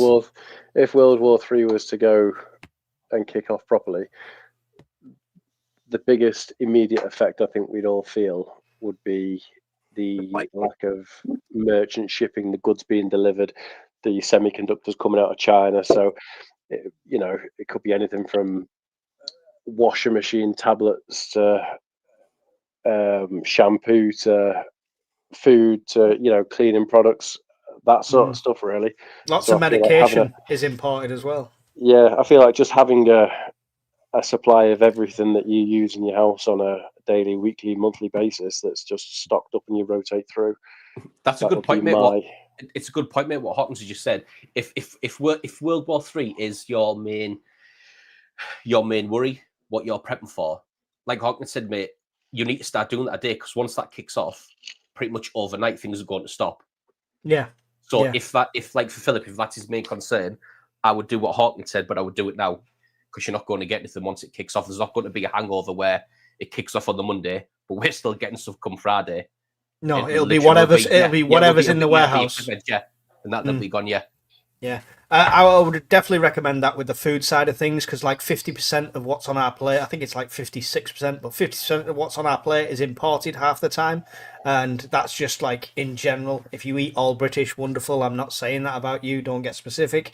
Just on our shelves in general, the supermarkets, even things you might think are a British brand are not. So them shelves will empty very quick. Brian, what would you stock up on for World War III? Power banks. You may mock. However, I don't know. When bad things happen, you generally don't get a lot of warming. But if I felt, and in a World War III scenario, I still think it would probably be cyber attack related and attack the power grid. That's my personal belief. On that basis, I would probably get some more petrol for the generator. I would probably get some more food stocks to add up to what I've already got. Just add a bit more to what I've got. Possibly get a couple of solar panels for City Plumbing for spares in case something gets damaged. But that's about it. And is there time to do that, like Andy says, now? Or is it, do you watch the news and keep an eye on it? Or is it something you're aiming for at the moment? I think we do what we do every day. You continue to accumulate your things without panicking and still living your life. I don't think we're at the stage that we need to be running about like the Muppets and maxing out the credit card and buying lots of shit. I don't think we're there yet, but I think we should be aware that bad things are happening, and bad things are happening with a bit more frequency. So if you're spending £10 a week in preps, I'd be go for 12. When you say running around like the Muppets, I don't have the Muppets in my head. I have Team America, World Police, give me the secret signal in my head. I need to watch that again. Durka. There's a nuke bunker. Prove my loyalty. There's a nuke bunker under the roundabout in Cardiff. Oops, there you go. Some intel directly from Taffy Nige there. Do you think Poland will be at the front of European war or a different front? I mean, I think it's an Eastern Front that we're looking at, right, at the moment. That's what we're looking at, an Eastern Front of NATO. Any other thoughts on that? Does everyone think the same, or do you think there's other possibilities there? It's a digital front, right? Most of it. Yeah, but Poland's been spending big since the start of this because they've been caught on the front lines of the last two world wars. So they know, as a people, they're going to be in the fire line for anything if it goes even further from Ukraine. So they've been spending big on conventional forces for the start of this. And so even if they don't hit them, even if they come in through the Baltic states, Latvia and Lithuania, which is probably the easiest and quickest bite to take if it ever went that way, the Polish standing army is better equipped and bigger than most of NATO at the moment anyway. Yeah. In my opinion. Yeah. Does anyone have any additional thoughts on that? The fronts? I don't think like old conventional fronts like the as in you like the what's happening in Ukraine. I don't think that's going to be a thing anymore. I think that is the last like what would you call it, conventional front that we're going to see. I don't think he has any capabilities or resources left to invade anyone else. I agree with what Brian said about Poland. They're going off the history that's happened to them, so they should spend big, and they have been. I don't think, if anything, he's going to strike with missiles, and there's going to be no front. He's just going to pepper everyone with missiles. I don't think he hasn't got the resources, the manpower, the infrastructure left to do a large-scale invasion anywhere. Because I mean, you see him getting hammered by the Ukrainians. You can't afford to have two fronts because No. it's stretched too thin. So I don't think conventional fronts, mate, are going to be a real thing anymore, apart from one that's in Ukraine. It's weird, isn't it? Because if you listen to the Western media, we talk about World War III at the moment. There's a lot of talk about it. Multiple sources, the government, ex-generals, this, that, the other. And on one hand, we're saying that Russia aren't doing very well and they're not winning. And on the other hand, we're saying, but we need to prepare for World War III. We're going to get invaded by Russia. This is going to happen. This is going to happen. So it's kind of one or the other, isn't it? I don't know which it is. But I agree with what Andy's just said then. That I don't think there will be another boots on the ground operation into the UK. And I think it will be like Andy just said. You're more likely to see Ukraine and Russia fizzle out, and then you're more likely to see 60,000 drones take off from Russia at once and attack pre-selected targets. Or as Scottish Prepper said, it's always your cyber attackers, because that's the easiest method. Yeah, it's going to be one of those. Yeah. It's not going to be, like Andy said, 1 million men march over from Russia trying to get the Suwalki Gap up to Kaliningrad, and those days do feel like they're gone now. Yeah. The whole thing, mate, about everyone on the TV now saying we're heading for World War III. You never ever see a soldier saying it, do you? Well, I haven't personally. It's always somebody who's never fought. They've never been deployed on tour. And even when Hawkins is saying there about generals, by and large, mate, they're not like the lads on the ground either. They just push piece about with a big stick on a chessboard. I want him there and I want him there. And it's there. And don't forget, mate, those generals who are pushing it, they get told what to say. That's not their opinion. So somebody behind the scenes is telling them to promote that. And they're pushing for a bigger budget. Exactly, mate. Yeah. So it's never ever someone like me saying, "Oh, World War III's coming," or one of the lads who's served, or one of the lads who's deployed anywhere and who knows what war is really like. It's always people who've never served and people who are getting paid to push the agenda. Like Hawkins said, I want more budget. I want a bigger budget. I want more spending. The industrial complex wants more money to spend on weapons. Do you think that's because they don't think it's going to happen then, Andy? Or do you think it's because they just don't concern themselves with that kind of bigger picture side of things? I think it's because what Hawkins said, mate, war is a massive money maker for lots of people. Yeah. A huge money spinner. And that, from my opinion, mate, that's why people push it. Mm-hmm. Because off the back of this World War III happening, or want to be on the war footing, how many cyber defense companies do you think will sprout up now? Oh, yeah. Government funding. How many companies are going to start making drones? I've already started getting recruiter messages saying, would you like to get into cyber security and that's stuff what it like is. that? Yeah. I need to push my pension into defence stocks. Yeah. You should do it. That is a good idea. Yeah, definitely. We don't offer a financial advice or medical advice or anything like that. So. Just disclaimer. World War III could be over in 72 hours, said Yank top nuke expert. Because if you believe it's going to be a war like Hollywood would depict it, then yeah, definitely. But I don't think it would ever pan out like that. Hopefully. Taffy Nige says, can I be Godfrey because my sister Dolly makes a wonderful sandwiches? I'll actually get your opinion quickly on that, Andy, because you weren't here when we were talking about it. We're talking about the budget, that they're increasing 3% and stuff like that, and would they revive the Civil Defence Corps or things like the Home Guard? And obviously Rishi tried to do some sort of play for conscription before he was completely ousted. But conscription these days, there's a list as long as my arm to say why you could be excluded, right? Because you identify as this, that and the other. Yeah. What's your thoughts on that side of things, conscription? If it's never going to be a boots on the ground war front, is it even needed? I don't think there's any political will for it, mate. I really, really don't. Like I say, Rishi knew what was going to happen and he was going to get booted out. And he said it as a spin to get people talking about something else other than what he was getting hammered by. That's all it was. Conscription, mate, only works when you have something to come back to. Yeah. Because 9 times out of 10, you're leaving to go and fight somewhere, aren't you? Mm-hmm. Without getting political, mate, there's nothing for anyone to come back to. So why would anyone go in the first place? And as soon as something like this happens, your natural instinct is to stay and to look after your family, look after your friends and your relatives. Yeah. So, and conscription, mate, or like I say, it only works if you want to be there. Like, if conscription, mate, I wouldn't go. And if they made me go, I wouldn't get out of bed. And we can't I wouldn't do compare anything it. for them.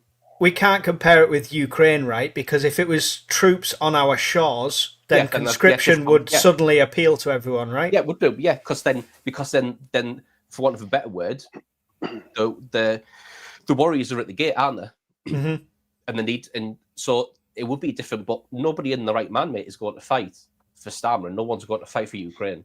It's just not going to happen. Now, if you're talking about Home Guard, Civil Defence Force, that has real appeal to veterans and to people who are like-minded, because that is you taking physical steps to protect what is yours. Yeah. Every veteran mate I've spoken to would join that. Yes. Yeah. 100%. So for me, mate, it's a no-brainer. I know it won't get implemented because it's a really good idea. So it's never going to get implemented. You just know it's not. It's a good idea, so it's definitely not going to happen. Not one. Yeah. You look like you were going to say something through that, Brian, there. I was just thinking, see, throughout history, anytime there's been a conflict, it's largely been as a distraction for civil problems at home. If you looked at which we have an abundance of at the moment. Well, yeah, look at First World War, Mhm. Second World War. Second World War largely came off the back of the first because of everything that was imposed on the Germans. But even recent history, like the Argentine government, when the military took over, they'd rampant inflation. They needed the distractions. With the Falklands War. Anytime something bad is happening on a domestic front, then you need to demonize somebody, a country, a populace, a demographic, and there's no better way to do that than galvanize the population behind a common foe. Could that be what we're looking at now? Do you think we as people are more wise to that now than they would have been? Obviously, during World War I, World War II, the media was very insular, and it was like whatever's on the headline is the news, and that's it. We're a lot more in touch with all over the world now. So do you think we're wiser to that? No, because people just like to be spoon-fed everything, and even more so now. I mean, we sit and glue to the TV about things that are going wrong to see how better prepare for it, because we as a group do not trust our elected officials to look after us properly. However, you're in the minority in this country. You're very much in the minority. The sheeple are largely just going to follow the narrative. So you don't matter. Yeah. Just one on there, Mike, in the comments. Philip Hulmit there is saying on about Finland and major surge of capability, and they've got them. I'm 125 behind. Hang on. But I'm just going to this right, mate. And then the guy underneath him, or woman, Ren Thrasker, said Finland has conscription. Now, the reason, mate, why, so not Finland, but Norway, which is its neighbour, isn't it? So back when I was in, Norway had a 2-year conscription. But if you did conscription, that opened up other job avenues to you. So you couldn't be in a particular branch unless you'd done your 2 years. Now, that is a big incentive for conscription. Yeah, there you go. There's your man. Yeah. So conscription, when there's a big incentive, for example, if engineering is opened up to you, like Brian, or if a trade route is opened up to you, then conscription has a big incentive. We've got nothing to incentivize people. Yeah. Not at all. So it's not even a specific case of, oh, well, if you go and fight over there, if you somehow make it back, we've got a big industrialized nation still, and we'll get a job for your British Steel. It doesn't exist anymore. So countries where conscription works, it's a 2-year program, and there's a huge incentive off the back of it. And we don't have that. No, we would never have it. No. Do you think we can have that though if they incentivize it correctly? Because I knew lads that joined when I joined that were looking to go into the signals with the forethought of in 4 to 6 years I can come out and get a 50 grand job at BT. The whole problem with that was I went into that. I went into the army with my eyes wide open, and I knew that nothing you learn in the army translates to Civvy Street. Nothing. Yeah. Like when I left, everybody said, "Oh, you're punctual, you're hardworking," as if everyone else who holds a job isn't. Yeah. Like being punctual and hardworking is a prerequisite for holding a job. Now everyone said, "Oh, you'll get loads of jobs." Yeah, you'll get loads of jobs now. Unless, because I fired missiles and controlled them, unless I go and work for NASA, no one's given me a job. Yeah, but there is So- trades. There is trades in the armed forces. We should mention. You can become a brickie in there. You can become Yeah, a you can, chippy mate, in there. but then what happens like when you come out? You go to a building site. You say I'm a time served brickie, and your walls like this. Yeah, You have no experience. It's the same Yeah. with the HGV drivers. Unless you go onto a program that's specifically for veterans, like I know Eddie Stobart have like a veterans program where you can take. You technically you've got a class 1 license, but everyone who's been in the army knows how you get it. And so, true, mate, there's trades, but it doesn't mean you're anywhere near the equivalent to someone on Civvy Street. Because, again, mate, that's not your sole job. You might train as a brickie, but then you'll get all those shit jobs, and you'll be doing soldiering, because that's your primary job anyway. And then you might like, well, I don't think they even got bricklayers anymore, have they? I'll be surprised if that's still a trade. possibly not. Possibly not. It was a long time ago when I was looking first because my uncle was Remy and he said about the frontier force that they have, and they like kind of do all trades. So you get to know a bit of everything, but even then, I suppose learning a bit of everything is not going to help you on a building site specialist, right? Exactly. And like I say, mate, the budget in the to be fair, mate, I never really understood why we had brickies and chippies anyway, because I'd never built anything with blue stuff up. Like I don't know where. I really don't understand. I never ever in my time, mate, I never ever saw the British Army build anything with blue stuff up. Yeah. So I don't understand what those trades were there for. I mean, even when we were in Afghan, mate, all the engineers did was roll out that HESCO walling and then backfilled it with rocks and sand. Yeah. So I don't know what that trade was there for. Yeah. Yeah. It's true. It's not incentivized. The biggest incentive, like I say, is what Ukraine has, right? So it's when it's protecting your own is the biggest incentive. Is there any stock in this theory that Reagan promised not to move NATO any further east than Bush Obama shitted all over it? There's stock in the theory in the fact that there was always supposed to be a fixed zone and they wouldn't go. There was always supposed to be a buffer zone, but then you've got the other side of the argument of why should a country be denied entrance if they want it. So that is a whole political argument. But there's definitely stock in the theory, Nelly. But what side of the fence you fall on? Go on. Yeah, but that was the same agreement when they turned around and said to Ukraine, give up your nuclear weapons that was there as part of the Soviet Union and we'll protect you. So you see how well that worked out. Yeah, exactly.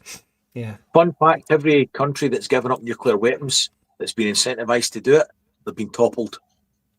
Yeah. That's exactly why Iran doesn't want to stop enriching uranium. There you go. There you go. Because they've seen that. Why North Korea won't. Yeah. Yeah. Why They've can't seen they and just learned all from get along? With Kim Jong. Do we need to prepare for refugee-orientated bug-out bag? So I assume what Chronicles is meaning by this is an evac bag. I thought he meant a boat. No. Is that not a rib?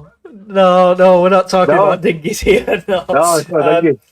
So, I mean, an evac bag, is it something any of you consider? I mean, I have a bug-out bag that would essentially be the evac bag, obviously with the addition of my famous stealth butt plug that Brian loves to see. I really don't. If anybody's watching, I really don't want to see his butt plug. Brian, have you got kind of an evac bag? Because obviously in peace times, rule of law is still going on, but there is a direct threat to kind of your area because you've often said that you're in a zone that you would just be toast. If they then started mandatory evacuations, have you got a bag for that? For that type of situation, although there's bug out bags in the house, that bag is more or less a small little Rolodex filing cabinet thing that's got all insurance papers, all that kind of shit. But also a lot of it's photographed and digitized anyway and on an SD card. So that would just go in a pocket on the bug out bag. Yeah, your only non-anal involvement reminds me. It would all get launched in a camper van. Yeah. Okay. So it's kind of just your standard bug out bag, but then you're adding the document side of it type thing. Yeah. And I think that's probably going to be the norm. Yeah. Andy, mandatory evacuation if it was forced upon you. Is it a case of grabbing your standard bug out bag, or do you have something in place for that? Yeah, I mean, I've never had a bug out bag, mate. As such, I've always had grab bags. Yeah, Because that's what we had in the military. Would grab it, would go. So it would save me. I suppose it is more naturally, mate. It's more refugee focused, really. I suppose than it is traditional bug out bag focused. Like, I've got a lot of copies of things in there. I've got copies of passports. I've got documentation. I've got all that stuff. And then I've got the usual stuff, mate, that most people have got out in a bug out bag. So I suppose mine is maybe more refugee focused. Yeah, it would cool. be. Yeah, Hawkins, similar situation. If you had to be evacuated, have you got things in place? Yeah, I've got a pink, a purple, and a black bag ready to go. As the guy said, food. Yours is definitely the pink, right? Absolutely, compliments my eyes. A radio. Did you just say you've got pink eye? I said it compliments my eyes. Not pink eye. Radio, documents, food, water filter. Nothing that you could sustain yourself outside in the woods for, but just something for the missus and the baby to get out and live comfortably in a refugee centre or whatever, or a friend or relative's house. Yeah, because if it's a mandatory evacuation, you'd imagine it's going somewhere rather than just go and live in that forest. Thank you for the question, Chronicles. The answer is yes. Just make sure your bug out bag is tailored for that kind of eventuality. If you're not going to go and survive in a forest and live off the land, like many people are under the delusion they're going to do, and they've never done it for a day in their life, then make it something more realistic. If you had to leave, but you're going to Granny's house, what would you need to take with you? What would you want to keep safe? If a shovel, something happened to the house.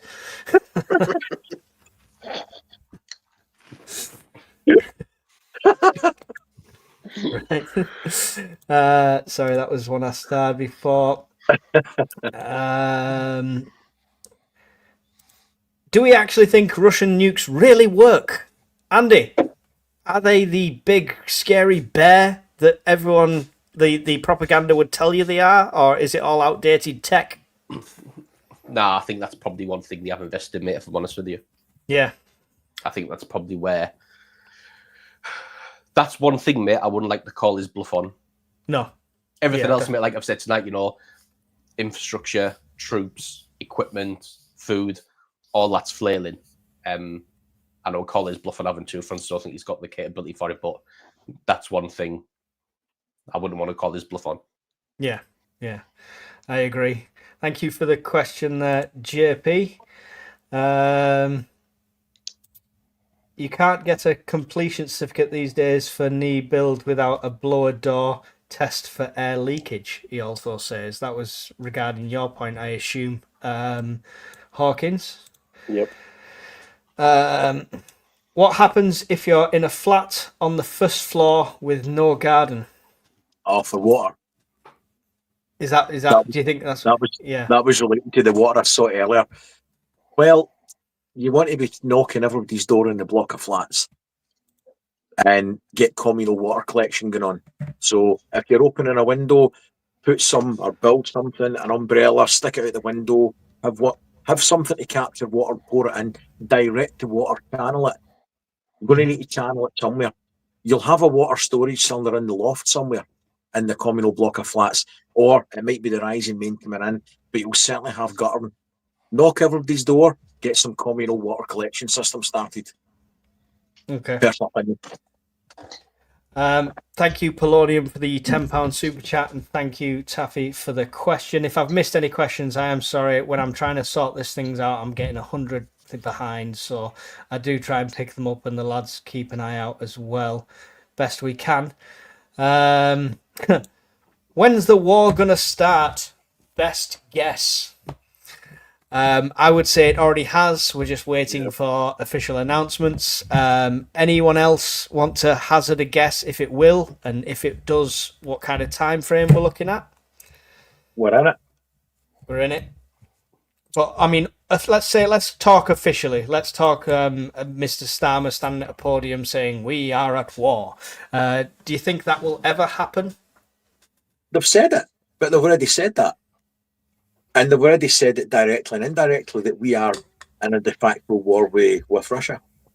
Russia stated it multiple times for the last 3 years that we're fighting a proxy war. Mm-hmm. And we are fighting a proxy war. And we have been attacked. It's just nobody wants to say we've been attacked, but we're being attacked on a daily basis. It's just we've not been hit by a missile, but your infrastructure has been hit every day. Yeah. Would you agree with that, Andy? I think as soon as Reform take a couple more points off him in a poll, he'll declare it. That's a really good point. That's a really good point. Because, like, you know, everyone loves a wartime prime minister, right? But I do agree with Brian, mate. I think we've been in it for a while. I don't think it's got. Personally, mate, I don't think it's going to get any more than what we see now. Yeah. Hawkins, any different opinion on these? Well, you said everyone likes a wartime prime minister, but everyone still hates Starmer. So just get that one out there to start with. Yeah, similar to what the guys just said. We are probably already in it, but I don't think unless we committed troops or aircraft to set up a no-fly or intercept missiles or potentially even bomb Russian troops. I think that's when you'd see the next level of escalation of the sort of cyber attacks that would really go for the critical infrastructure. Mm-hmm. And I think that would be I don't think we'd see the ICBMs I'll hopefully never see the ICBMs, but I don't think we'd see the cruise missiles or ballistic missiles for a while. I think it would just be the attack critical infrastructure. So yeah. I think we're in it, but we're just at the cusp. Yeah. No one's. I'm guessing nobody's willing to put a timeline forward at this stage. Well, I'll tell you what the timeline will be, mate. 10 years, because that's what he's given himself to pump this 3.5% in. So he's obviously not that worried, is he? Like if he went on the news, mate, and said 3.5% in the next 2 years, I'd have been like. No, well, I mean, you could argue he's saying 10 years because that falls outside of his. Yeah, exactly. When he's going to be in power, so he doesn't have to honour it. He's not worried about it, is he? That's my point. Yeah. He's not that concerned about it, but he wants to push it through in his term. Yeah, definitely. Right. I think 5 years. That's all we've got, says Taffy Nige. You can pick out AI at the moment. In a few years, you won't be able to. That's a good point. When we talked about the propaganda and stuff like that, it's getting better and better, as it were. When does it get called? Videos in the Discord. Yeah. What's wrong? Singing. Yeah, all these little singing videos. That's how you can tell how good AI is becoming, isn't it? When does it get called a world war? Who was the first to say World War One or World War Two? It's 10 years after. Yeah, pretty much. It's never called it at the time. It's usually after the fact, so we won't know it's a world war until it's peace again. To be fair, I always assumed it was when America joins, because they do the baseball, don't they? And basketball, no one plays them, but they're called the World Championships. Yeah, they didn't join World War Two, until 2.5 years too late, and then all of a sudden it's a world war. Yeah, so it's down to the Americans. World War III, are they? They're going straight to World War IV with China, aren't they? Yeah, probably. Yeah. When are we all going to get the Starmer Shadow Directive pamphlet? I don't know if he'll ever do it. We're in a wear down war, power outs, etc. Yeah, it's boiling frog. Before 2030 for sure. Before 2030, that's a long way off. Brian doesn't even have to worry.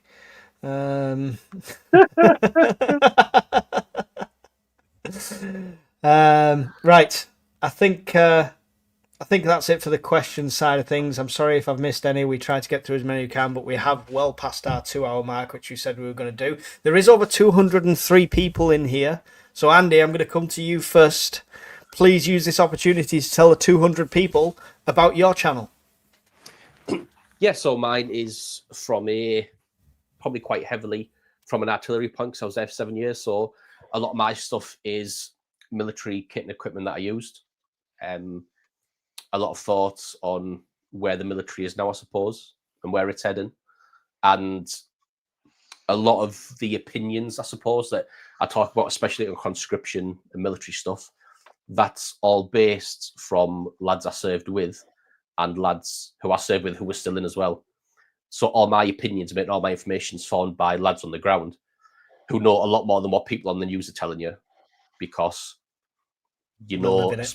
yeah, they're living in it again, especially when you get deployed on tour, and when you get put on 24 hours notice to move, 8 hours notice to move. They're the guys who know first before most people. Mm-hmm. So yeah, mate. So that's what it's about: is kit reviews, military, and most of my stuff, mate, is from a combat support role. You know, a lot of people you see are predominantly infantry based. So theirs is geared down one field where, because I did.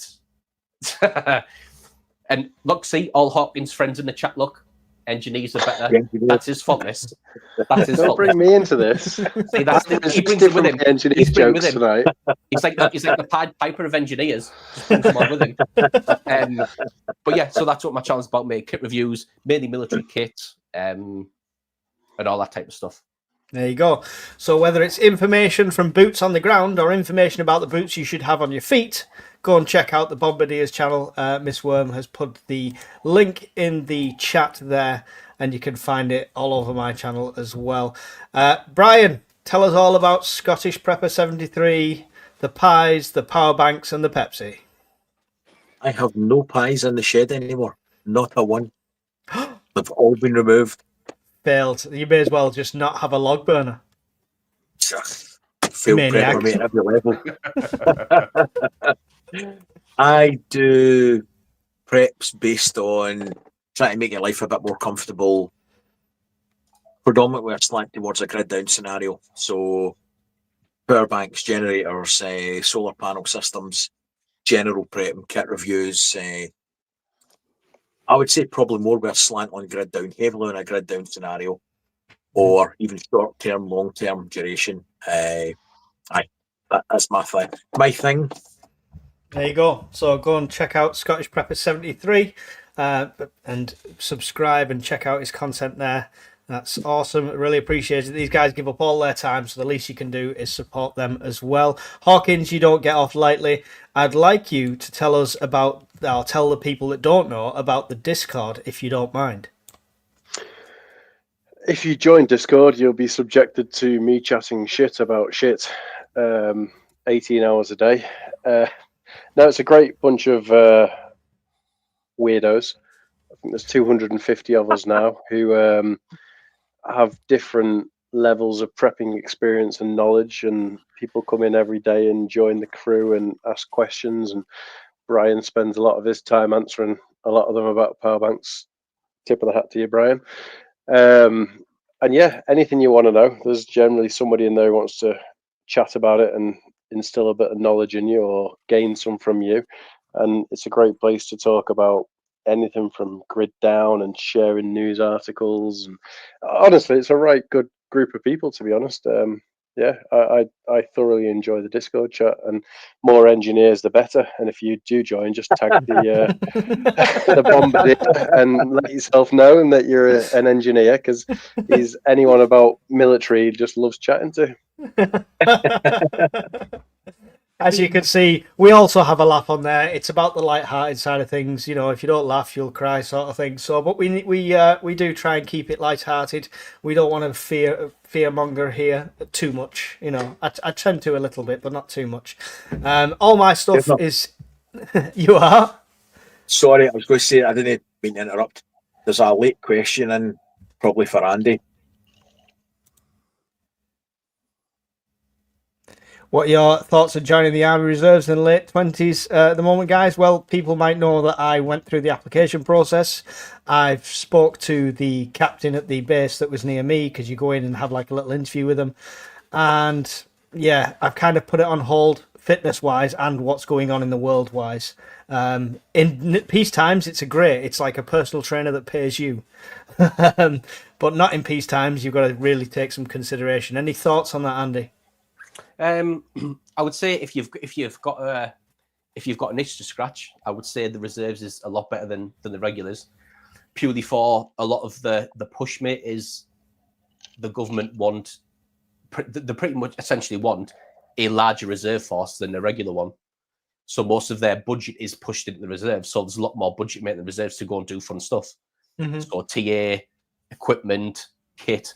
So if it's not a bad idea, mate. I wouldn't say against it. You go to get, I mean, it would also depend on what unit you're joining, how many people are in the unit, what experience is in the unit. Mm-hmm. But it's the better of the two, in my opinion, at the minute. There you go. Thank you very much. We said we'd done with questions, but Have you seen X-Ray Mark? Last time I watched Scottish Prepper, I bought random shit from Team U. To hit with a hammer. Right. Thank you very much. There you go. Thanks very much for my panel for joining me tonight. If you'd all the stuff for my channel is in the links in all my videos, so you can support my channel in all of them. There's all sorts of different ways, and support the charity event that I'm doing at the end of August now. That'd be awesome. Brian, any final thoughts on World War III preparedness and your goodbyes, please? Don't panic. Be aware. There's a lot of shit going on in the world, but don't empty your bank account on the strength of it. Right? Mm-hmm. Just keep an eye out on things, and just don't panic. Live your life. Go your holidays. Get an extra few tins in. And thanks for watching. There you go. Hawkins? Keep tipping away.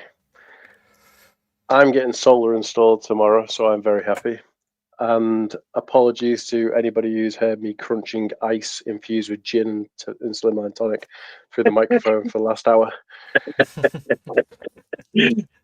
That's not a real apology. It's not a real one. Andy, any final thoughts and goodbyes? Yeah, I agree with Brian, mate. Just keep on doing what you do, guys, and keep asking the questions in Discord. Keep prepping step by step, because whatever happens down the line, your preps are going to come in handy, whatever the situation be, whether it be World War III or natural disaster. And that guy, mate, Jake Anderson, who asked about the reserves, if he wants some more in-depth chat with me, just send me a DM, mate, on Discord, and I'll have a chat with you. There you go. So get in touch with Andy. You can probably get in touch via his channel or via the Discord, whichever's easiest for you. Yep. And he'll definitely help you out. Before you finish this, Evil Girl 87 has asked charity leg wax as well. Where are we up to with the leg wax? That's what people want to see, isn't it? Let's be honest. We're about 1,700, I would say, at the moment, at a guess off the top of my head. So, but that's just off the top of my head. So, we don't need to donate to that. That's why I'm not plugging it as much. Anyway. Do you think we could do the leg wax at the Scottish meet, and we all everybody who's there gets to rip a bit of hair off? You'd have to pay me and not the charity the amount of money if you guys want to do it. So, how much would we have to pay you? Asking for a friend. I can work overtime. More than a Delta 2. Anyway, right, we have to end, gentlemen. It's always been a pleasure. Thanks everyone for joining me. Thank you to Miss Worm, the top moderator in there, and all the other moderators that help her out. Don't forget to check out her channel as well if you want to hear some scary stories and have a break from all the chaos that is prepping. Go and check out Miss Worm's channel. Published author and great storyteller. Thanks guys, and we'll see you all in another video really soon. Goodbye. Cheers, Bye, guys. Bye.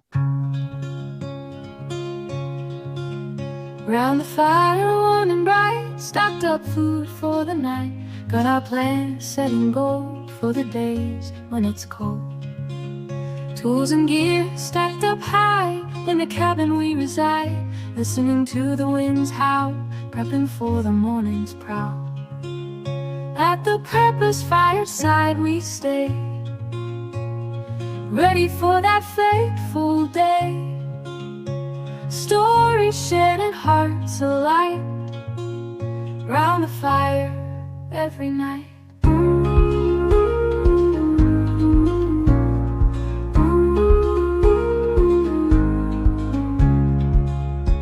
Water stored in jugs and tins, bunkered down through thick and thin. Maps and routes all drawn and laid, preppers live unafraid.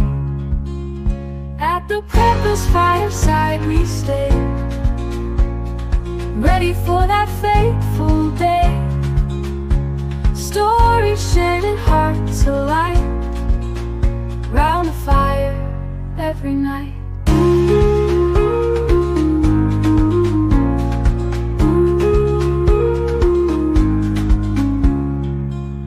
In the glow of embers dance, we